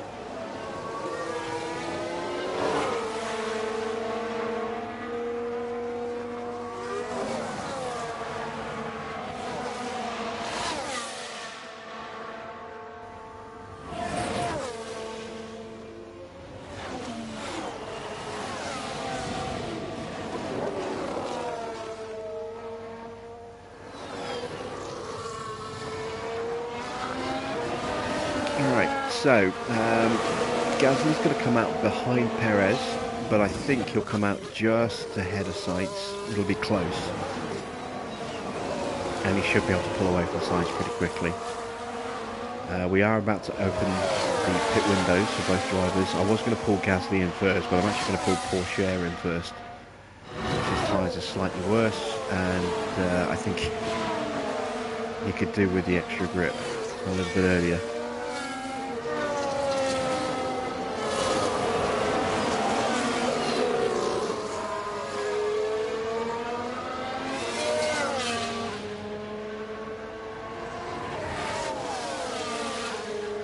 I mean, I could pull them in on the same lap, actually. It's not like they're going to get in each other's way now. He's gone from being 2 seconds behind his teammate to being 27 seconds behind him. Purely down to lockups.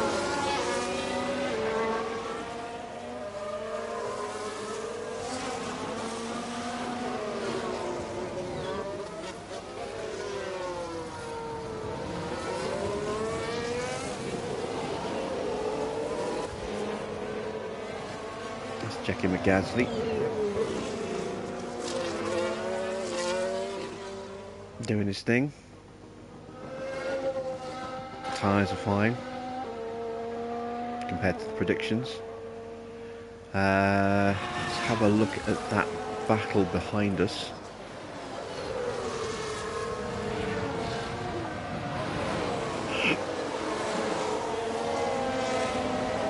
Big lock up here could be problematic.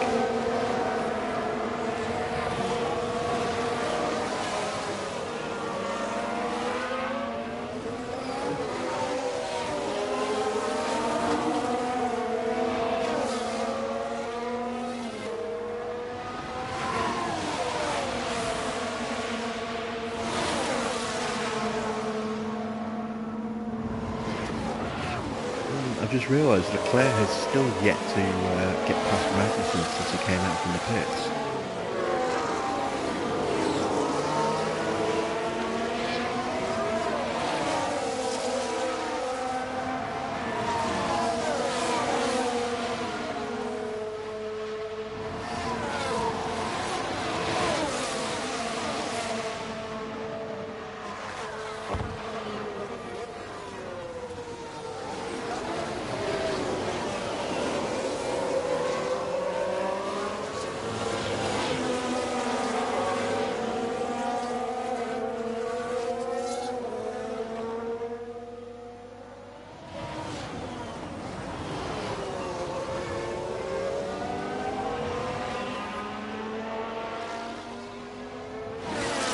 Hamilton's still way down in 17th. He's not making any real progress in this race, which surprises me because he had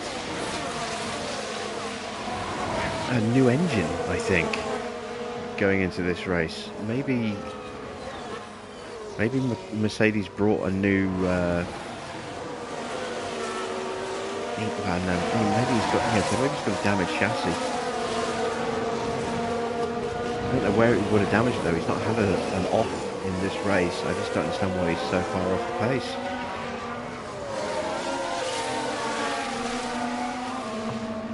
Just stuck in a DRS train going nowhere at the moment.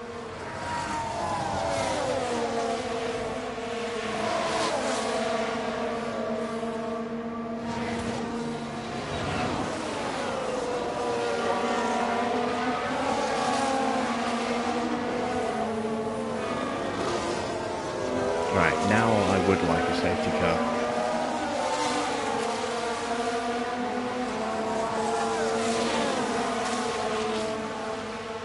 This lap would be great.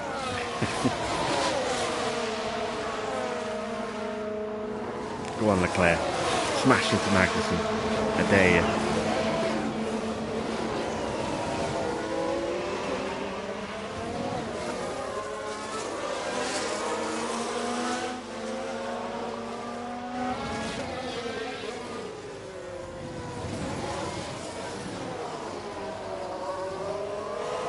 Somebody hit someone, please.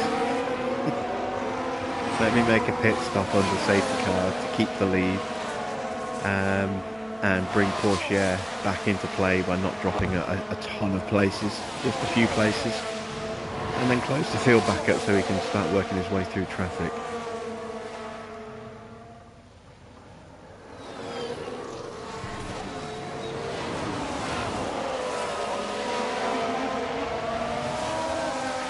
Still inching up on the back of Gasly, but keeping the gap to Sainz about where it needs to be. It's going to be touch and go, like I said, whether we get out in front of them or not.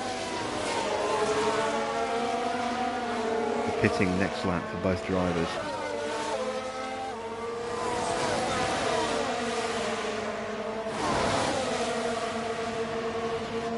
So if somebody wants to do something stupid like kamikaze into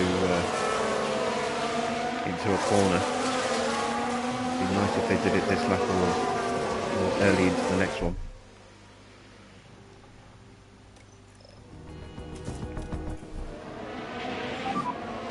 Box, box, box, box.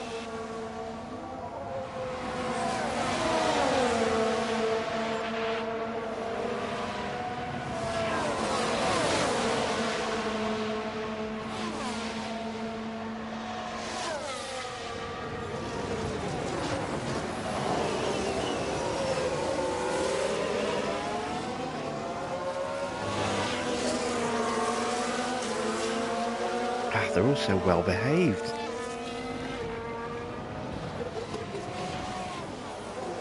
It's annoying. What happened to the craziness that we saw in practice?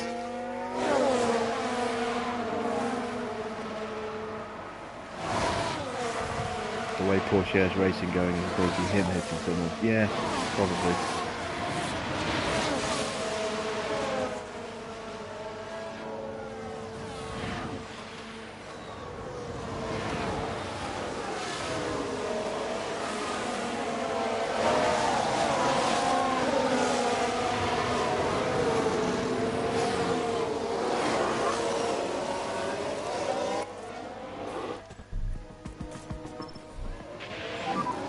Box this lap, box, box, box, box.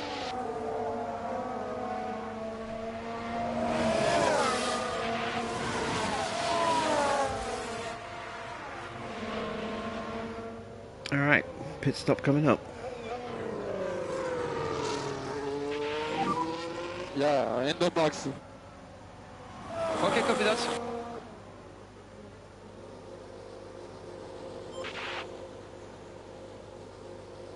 So, can we get out ahead of Sainz?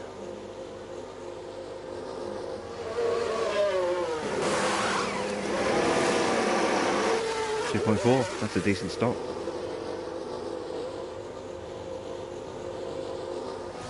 We are going to get out ahead of Sainz. Comfortably ahead of Sainz. Very nice. How far behind are we?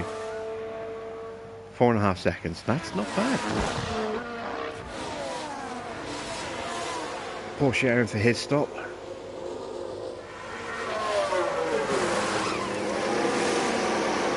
.3, even better stop.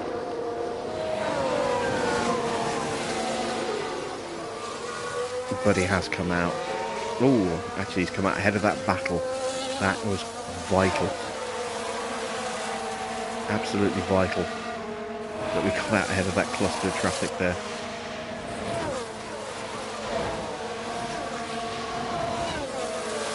Okay, Albon is 2 seconds up the road.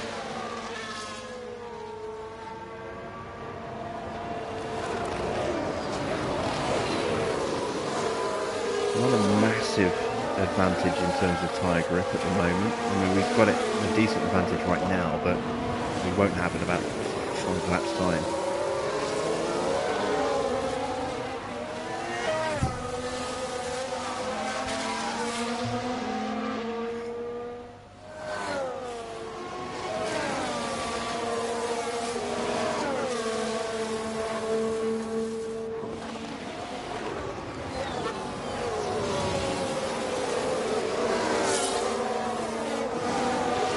We are 11 seconds off the points with Porsche. That's doable.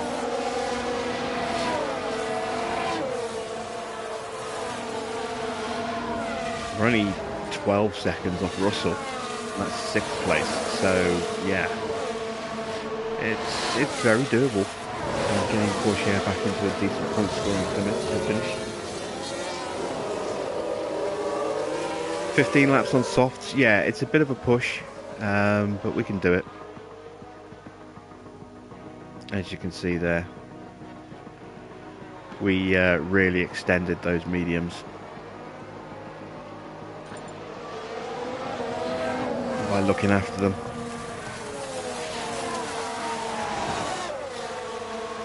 It means we don't have to be as careful with the softs. We can't really push them, but we don't have to save them.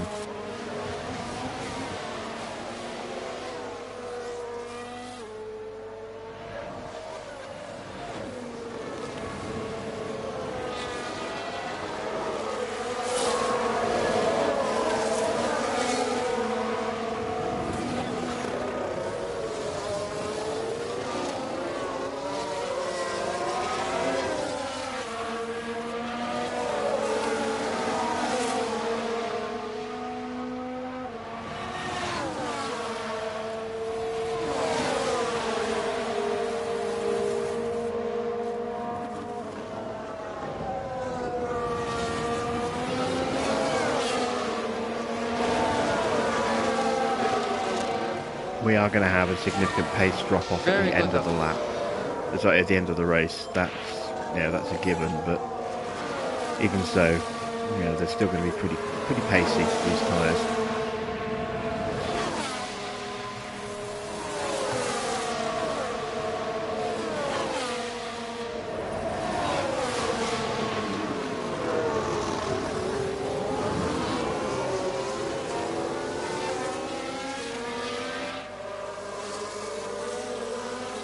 Okay, so we are currently 0.8 of a second a lap faster than Perez right now with Gasly. Porsche needs to clear Albon. Needs to do it quickly.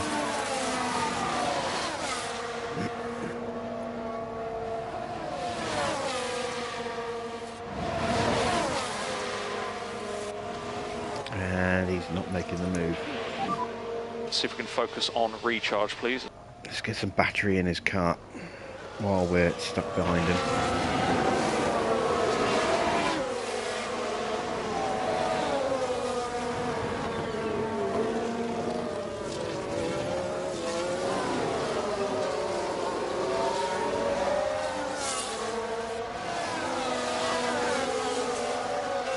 Gasly on for another potential fastest lap.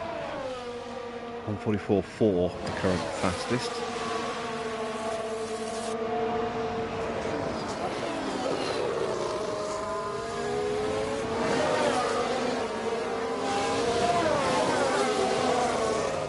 1:44.3, so he goes under the 10th of a second faster.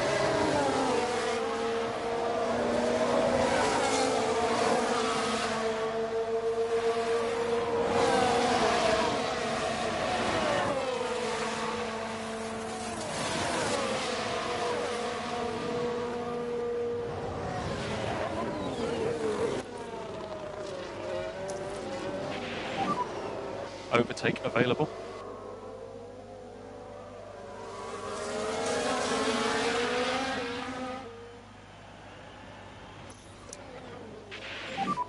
Let's go recharge on. He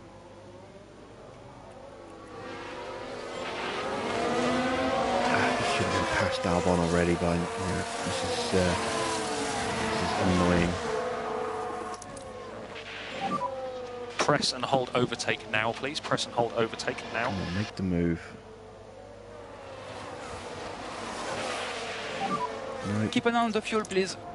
Copy. Alright mate, recharge on.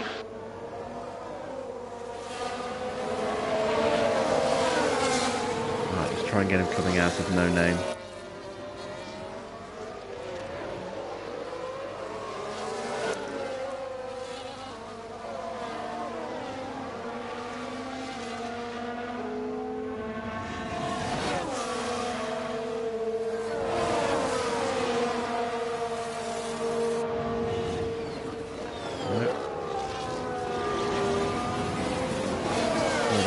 Stablo.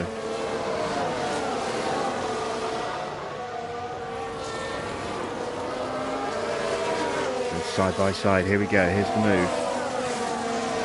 About time.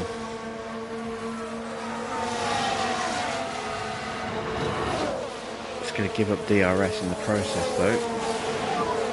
Nice work. Hopefully he can keep pulling away. Right, Gasly is almost on the back of Perez. And a new position, just gained by Williams.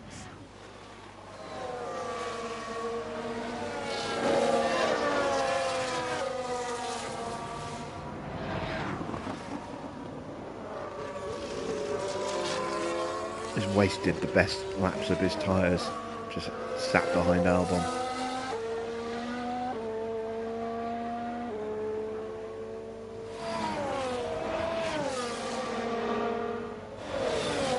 But now that he's clear, he should stay ahead.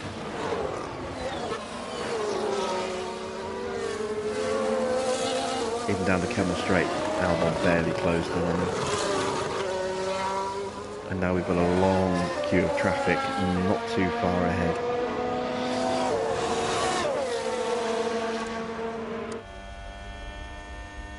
Here we go, striking distance on Gasly here. Give us a bit more lift off, please. Copy. Just going to do a lap at low fuel.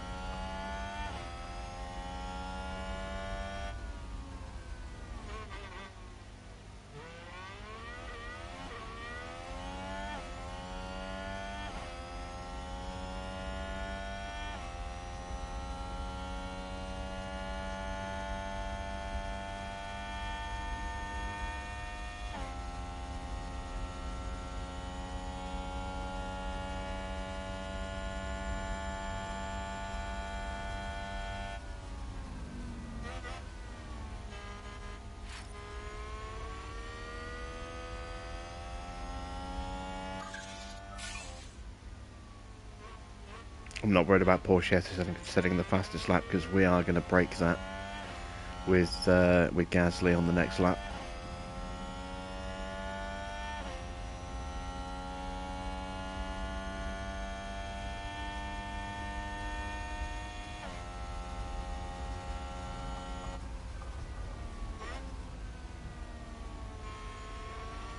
Alright, what's Russell doing pace-wise? He's doing 1:45.5s. That's, I think, a DRS overtake to get him that pace last lap. Porsche 44.0.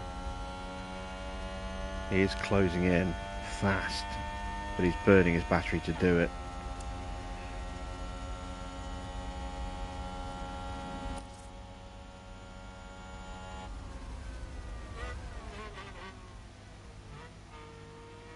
Alright, don't overtake here.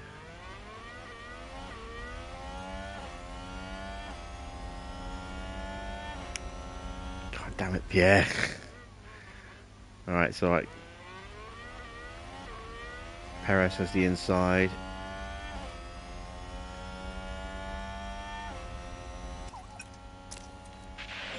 Now we push. Stop the lift of turn 1, please. There's the DRS wing opening up. There goes Perez. DRS disabled, DRS disabled. And this is the fastest lap attempt for Gasly. Very good job. Alright, we've almost, well, we have caught Ricardo. And recharge on, recharge on. Don't crash, no, I said that. Don't jinx me! Nor did he had Farah jinxing me by saying he wasn't going to jinx me. He's jinxed Porsche. Don't need Gasly getting screwed over as well.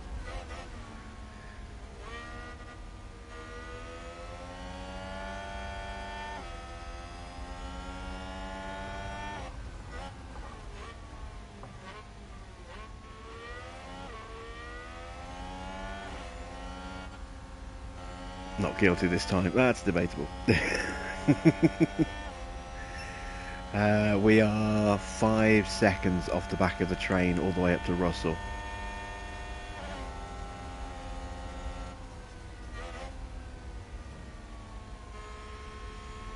Tyres are still in good enough shape to get there. There's the new fastest lap. 1:43.6 effectively.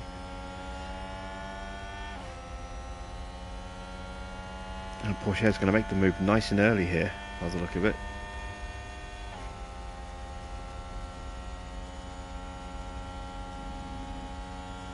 Up the inside.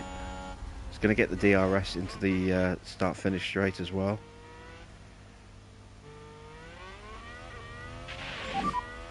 Nicely done. There we go. So 5.5 seconds to go. Well, 4.5 seconds to go.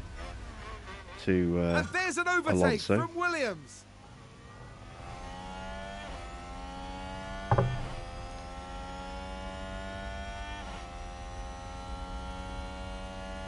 Gasly's going to have to push for another lap just to make sure he breaks that 1 second to Perez.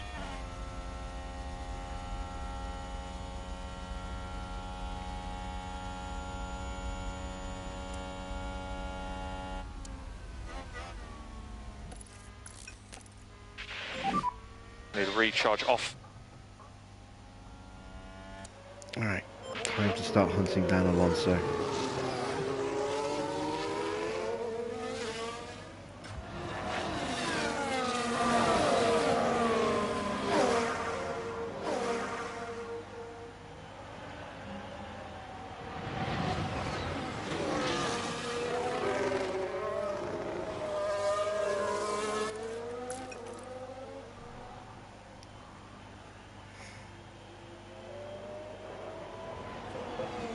Okay, 1.4 seconds, the gap, 1.5 seconds. Hopefully that'll just gradually increase now. Fuel is fine, that'll be green by the end of the race. We've got someone running wide, it's not Teo this time.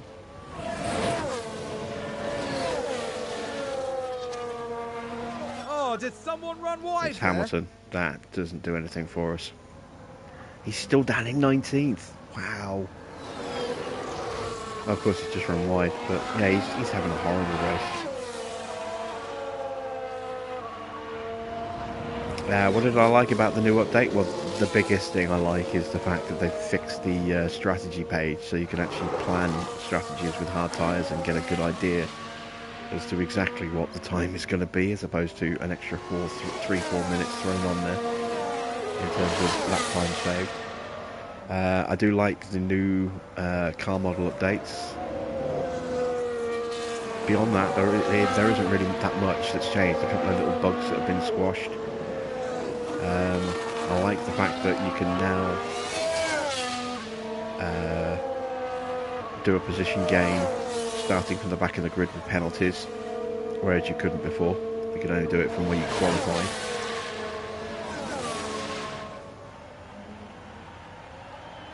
Yeah, but the big changes are still yet to come. You know, reducing the power of the DRS and unlapping of the safety cars.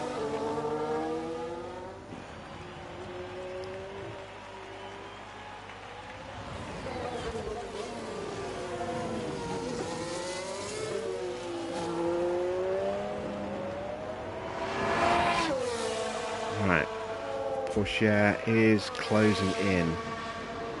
Running out of laps though.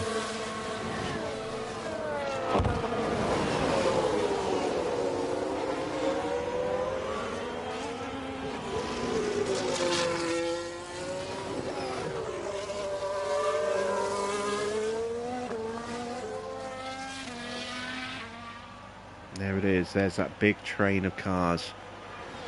We could still rescue 6th place for Porsche here. We are close. We are very close.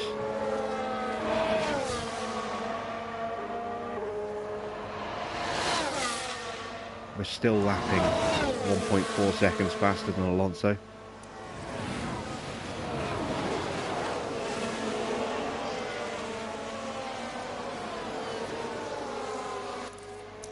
Let's speed the process up a little bit. We can recharge the battery once we get into DRS.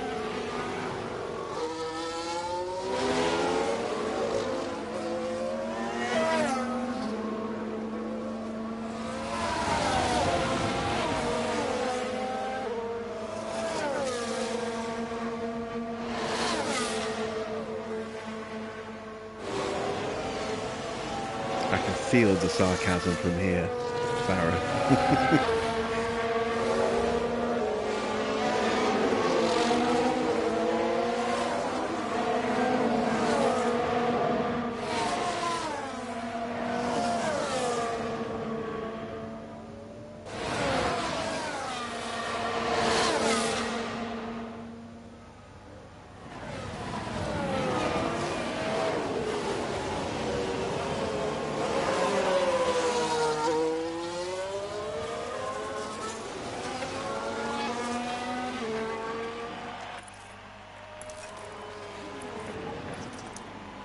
Right, there we go. Let's We go are pretty recharge much on. in range, I think. Not quite, damn it. So we will go recharge off.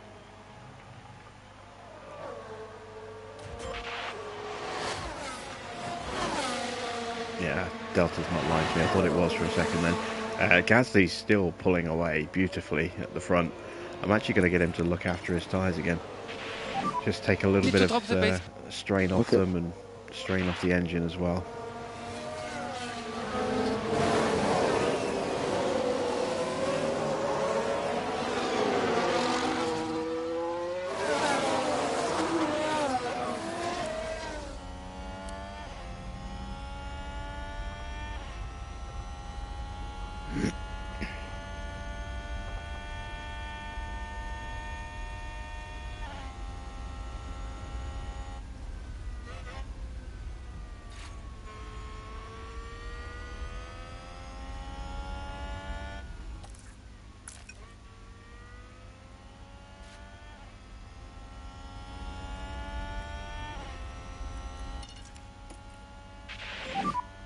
Okay, we'd like you to slow down, please.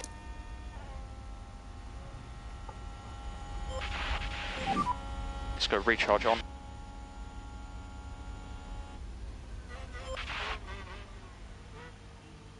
Alright, Porsche has made the back of the train. He's got 5 laps to try and make up 6 places, 7 places.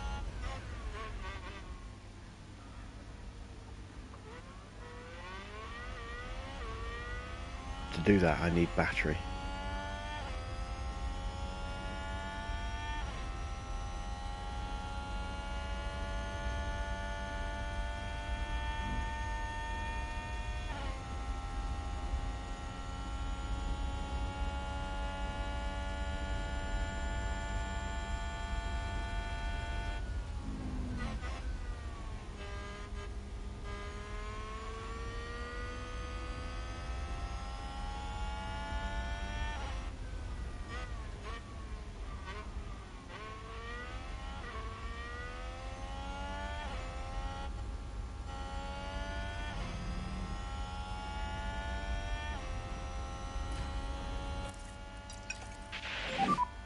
Okay, push. Let's go.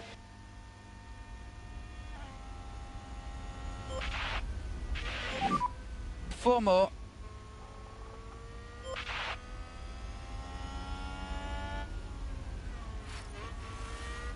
Oh, excellent. That's one car out the way already. Bottas putting it in the gravel. Let's have a Nearly look. collecting us as he Now tried we to come see back on as Valtteri well. Bottas. They go wide, right off the racing line.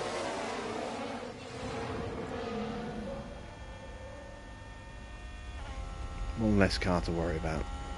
Just one And place a new away from the position, points. just gained by Williams. It's left Alonso vulnerable as well because there's now a gap between him and Leclerc.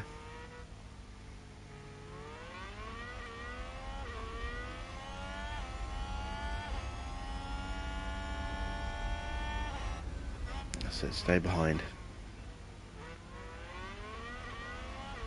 Make the pass coming out of Radion.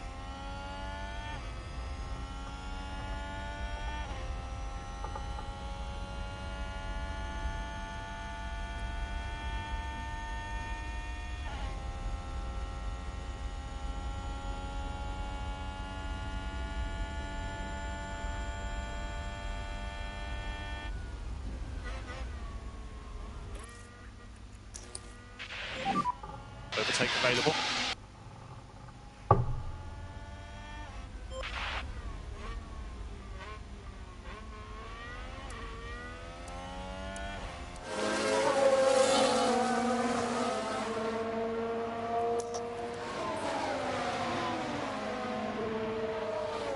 Alright, there we go. That's 10th place. That's a point.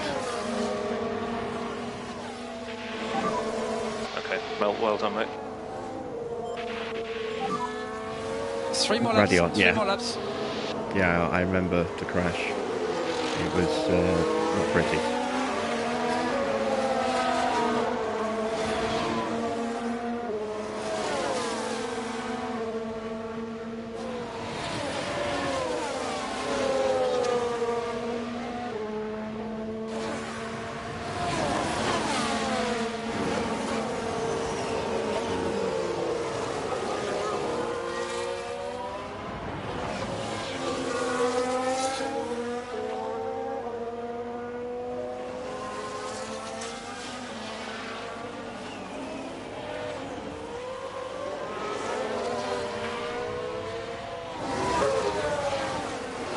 Tires are getting squishy.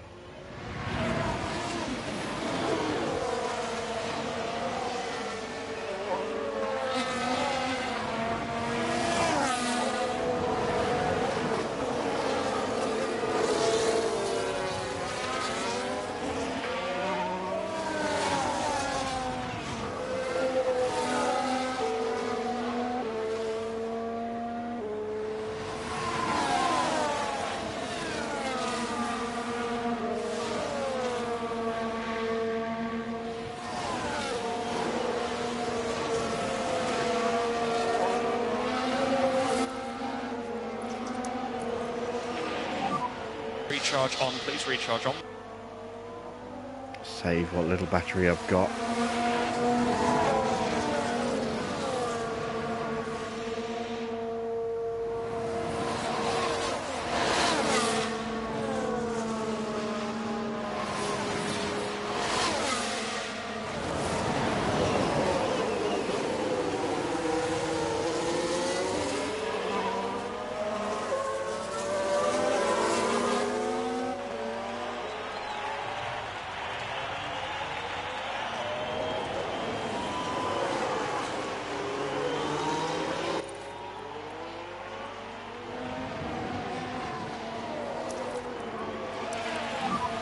You've got energy to push.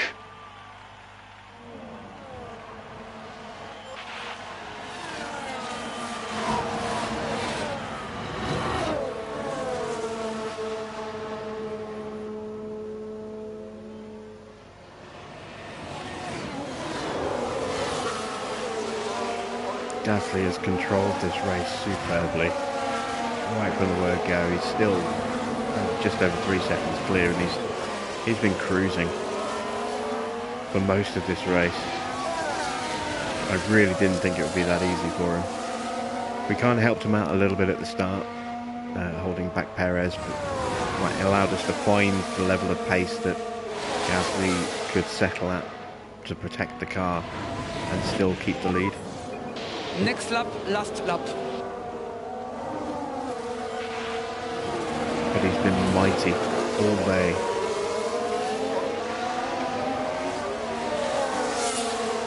Alright, that's a move on sights. That's 9th place. We're out of battery.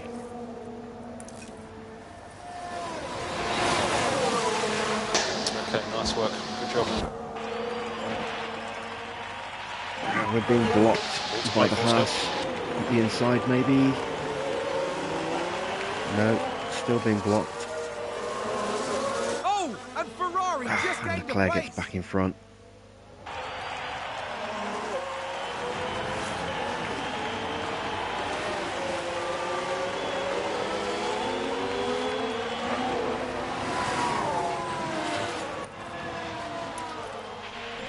This is it. No lift and coast required. This is all I've got. Last lap.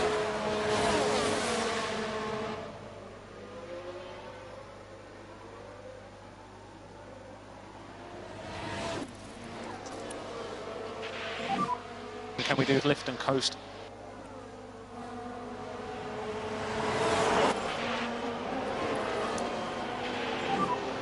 Okay, recharge on.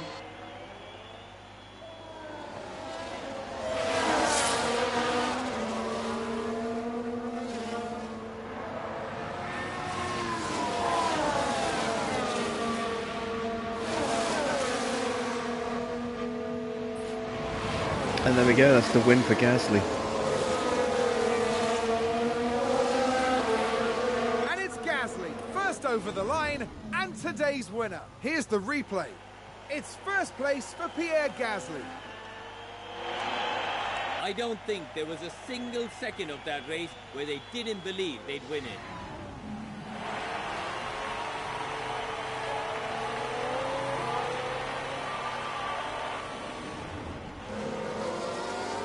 A comfortable win in the end, and a well-deserved win.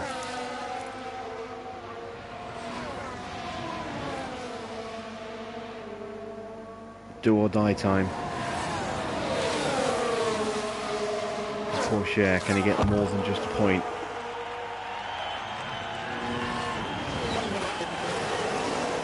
No, that's the answer.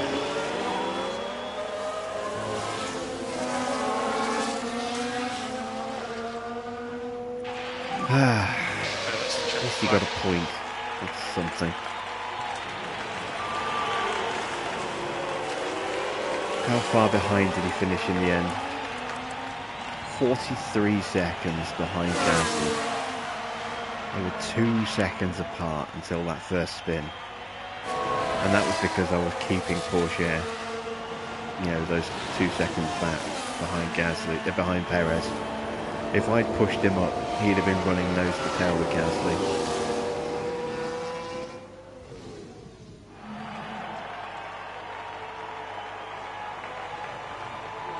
Well, this weekend, Pierre Gasly flew us to the stars. That would have been an easy 1-2 with Norris in the car. Which is why I want to sign him. A spot on the podium is exactly what the team deserved, and they got it.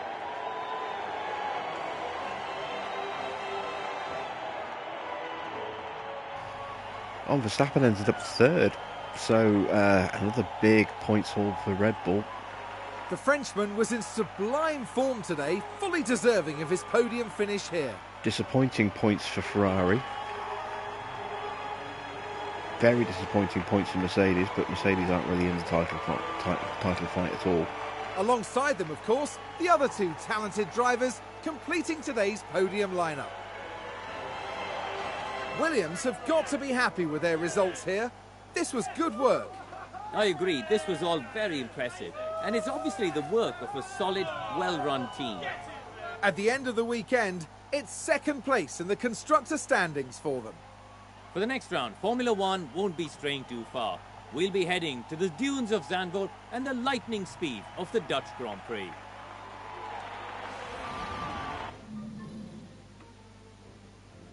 Not sure you're rating Norris at the moment after 4 races in your Aston. Well, that's probably because your Aston's a bit of a dog.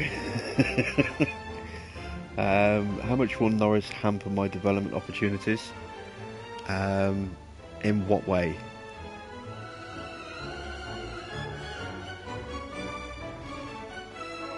You know, what development opportunities are you talking about? I mean, he's going to cost me a lot to break his contract, so it'll slow down some facility upgrades, but you know, we're okay on those at the moment.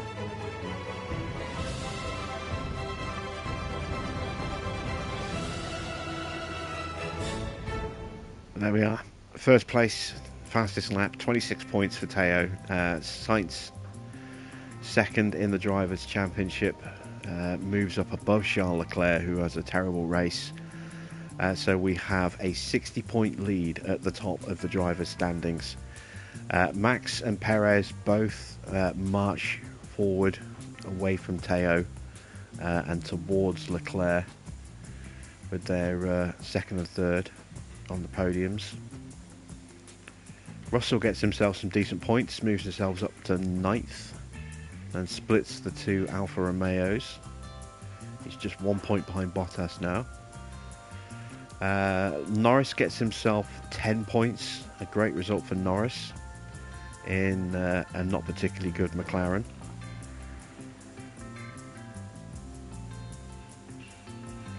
In the constructors, we gain points on Ferrari, who had a horrible race, but again Red Bull pull a few points back on us because they've got 2 cars finishing high up in the points and we only have 1. So yeah, we are now 46 points behind Ferrari and we are 52 points ahead of Red Bull. This is going to be a three-way fight to the end of the season if this kind of form continues.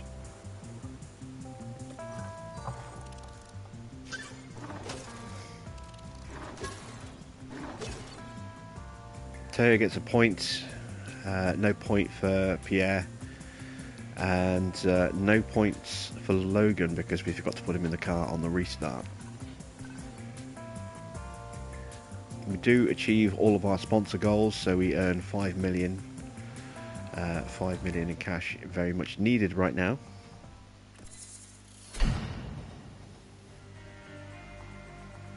Our underfloor research is complete. Our backup suspension is made. Let's take a look at our emails.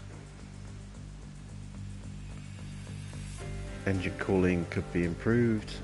There are other things that are more important right now. Overview of the weekend. New ATR period started. So we've got some good hours to make use of. We now have 2 suspensions in the warehouse.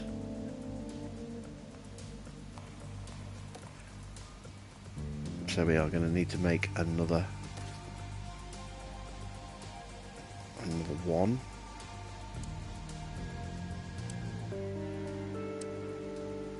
Just have to hope we don't ding it on day 1.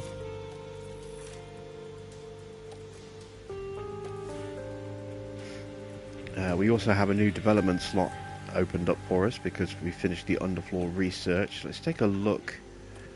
We have just the side pods being done right now.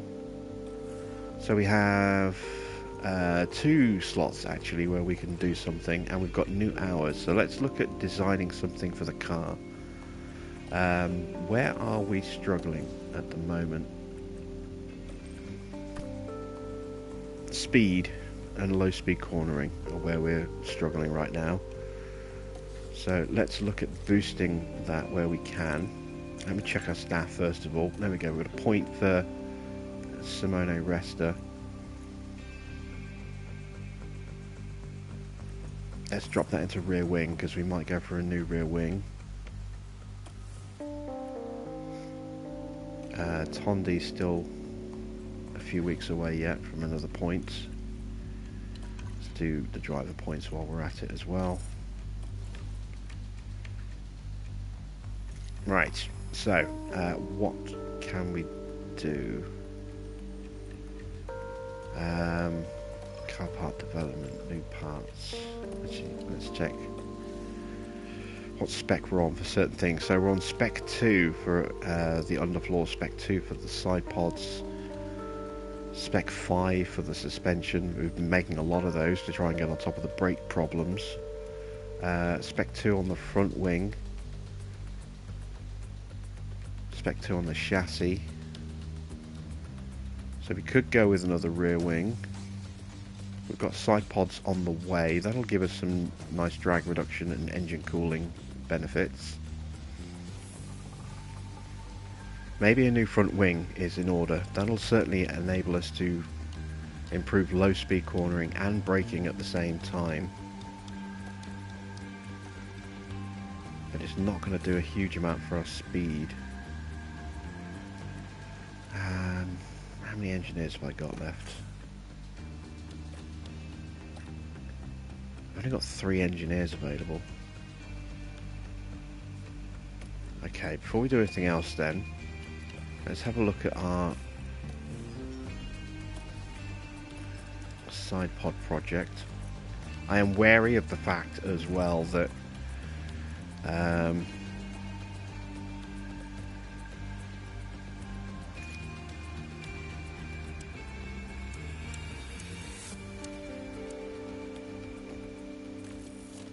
we go, let's take a couple of engineers off that.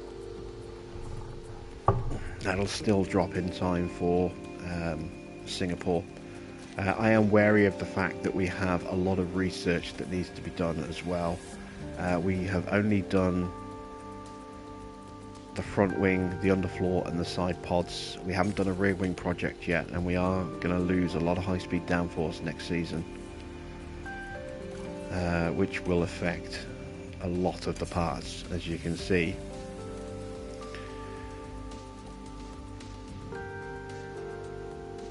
We'll wait until the end of the season to throw on as much research as we can. We are in a championship fight.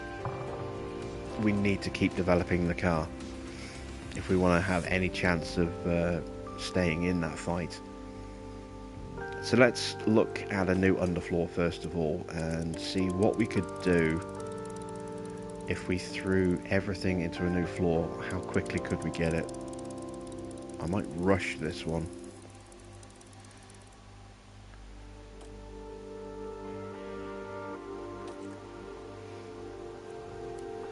So we really need to focus on speed, so we need to change the airflow sensitivity down a bit and push the drag reduction right up. We need to focus on low speed. We can drop high speed and medium speed down potentially.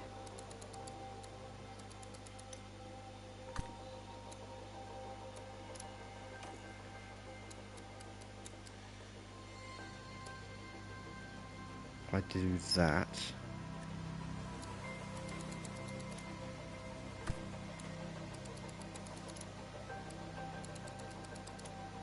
yeah.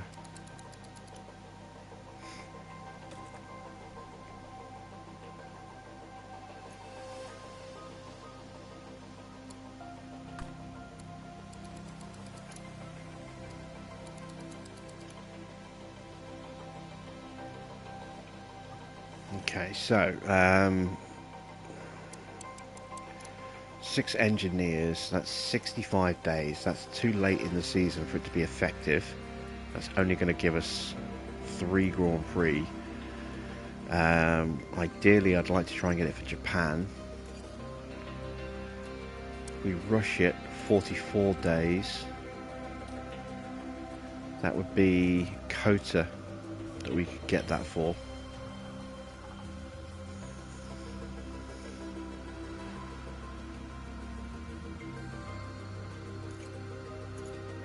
Okay, so let's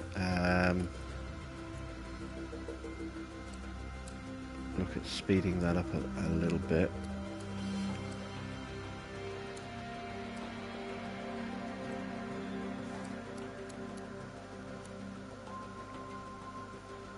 If I were to do that, that would get it for the day of the Japanese Grand Prix, and then we'd have a new floor for the last 5 races: Japan, Kota, Mexico, Sao Paulo and Abu Dhabi. And that new floor would make us very competitive.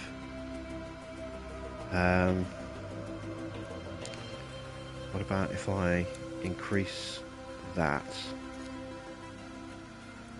and just take a little bit of drag reduction off? Takes a little bit of speed off, but nothing overly significant.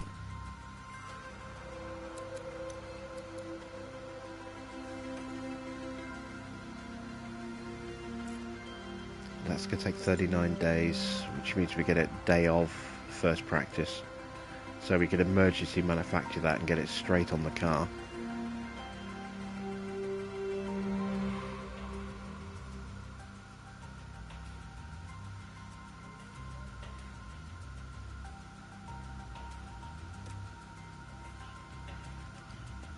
Let's go with that.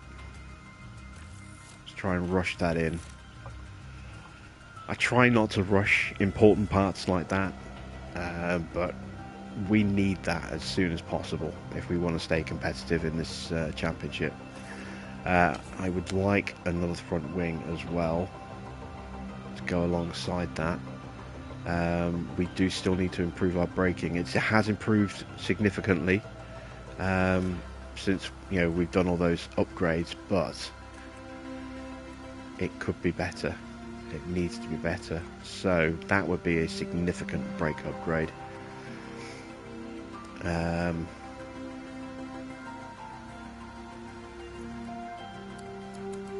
I'll also try and increase low speed performance as well.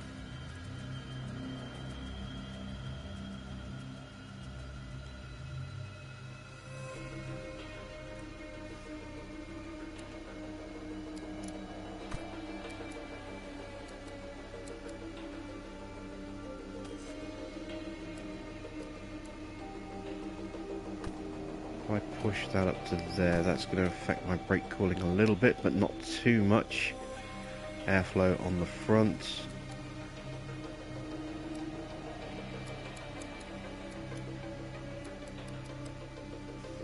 I'm trying to keep this relatively simple to reduce the amount of time it's going to take to make it.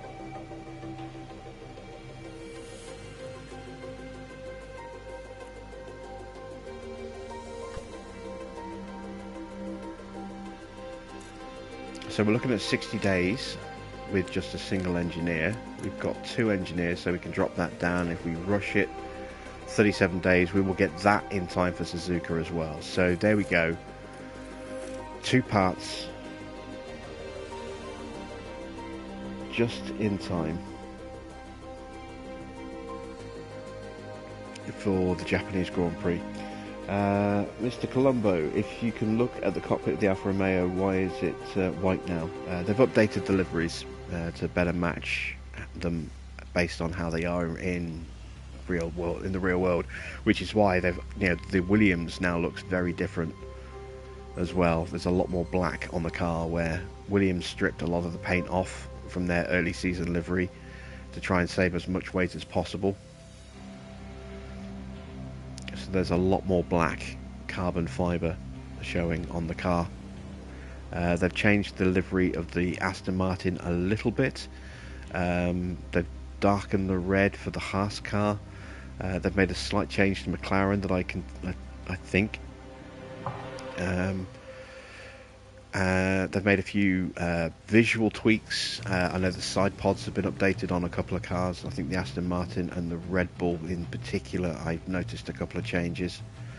And there you can see the paint stripped off the side of the Williams there, and the front as well, just below the halo.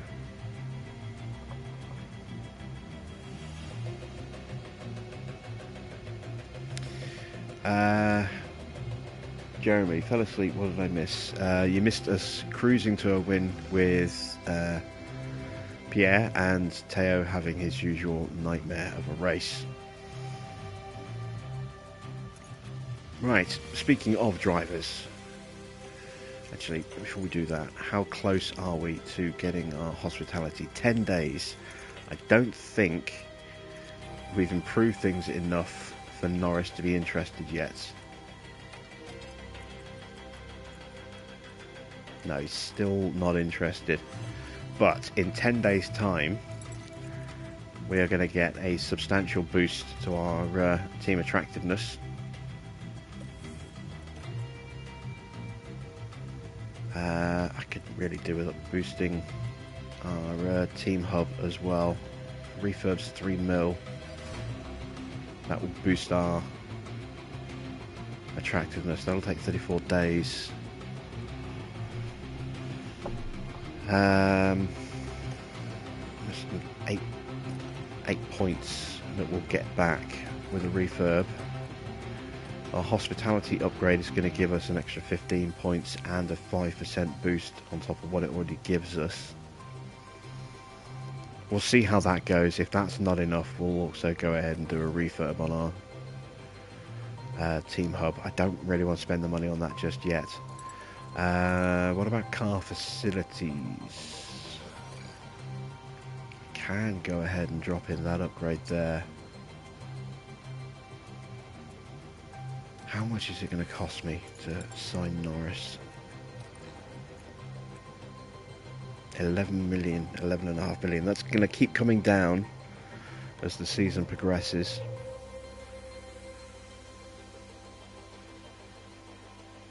Buyout fee on, or you know, the break contract fee on Porsche's contract is going to be pretty small. He's only on a couple $100 grand.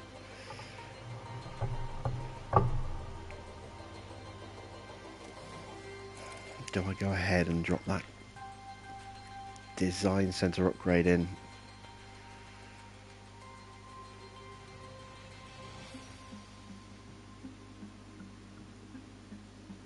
Having the extra engineers would definitely help. But I'm paying 18 million just to get 5 more engineers. That's a lot.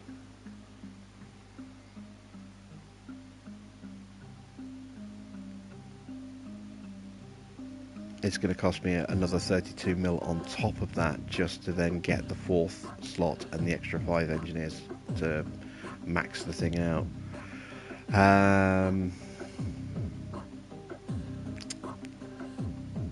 I'm not going to go for that upgrade. I'm going to wait because we could be signing, you know, we could be signing Norris very soon. So I'd like to have some money there for that. I want to stay out of debt.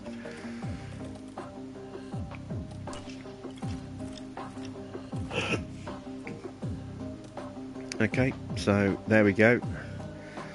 We're in for quite a race at Zandvoort. Ferrari lead the constructors by 46 points. Gasly leads the drivers by 60. And we are done for the night. So we're in the hunt for the constructors. We are comfortably ahead at the moment in the drivers. Porsche has had a very disappointing season. I was hoping for more from him, and he's just made mistake after mistake after mistake in the last few races, to the point where we are going to replace him with Norris as soon as we can. I want a really strong British driver in the team, so I was always looking at signing either Norris or Russell, and out of the two I would rather have Norris. But I mean, let me take a look at Russell. What would bringing Russell back to Williams actually entail? Let's not write him off completely. I mean, again, he's not interested. The buyout fee is much smaller, but he also has a negative outlook towards the team, and because he's at Mercedes, it's going to take a lot more to get him than it is to get Lando Norris interested. So yeah, out of the two, I would rather sign Norris. He's more expensive. He's going to cost a lot more to buy him out of his contract, but I think he's going to be easier to entice to the team. So we will try after Zandvoort and do that. Let's have a look at the calendar. After Zandvoort, we've got a gap of 3 weeks before we head to Singapore, and we'll have new side pods going into that Grand Prix as well, which will help with our cooling, especially in a hot place like Singapore. That'll be very useful. So we will be back tomorrow night for the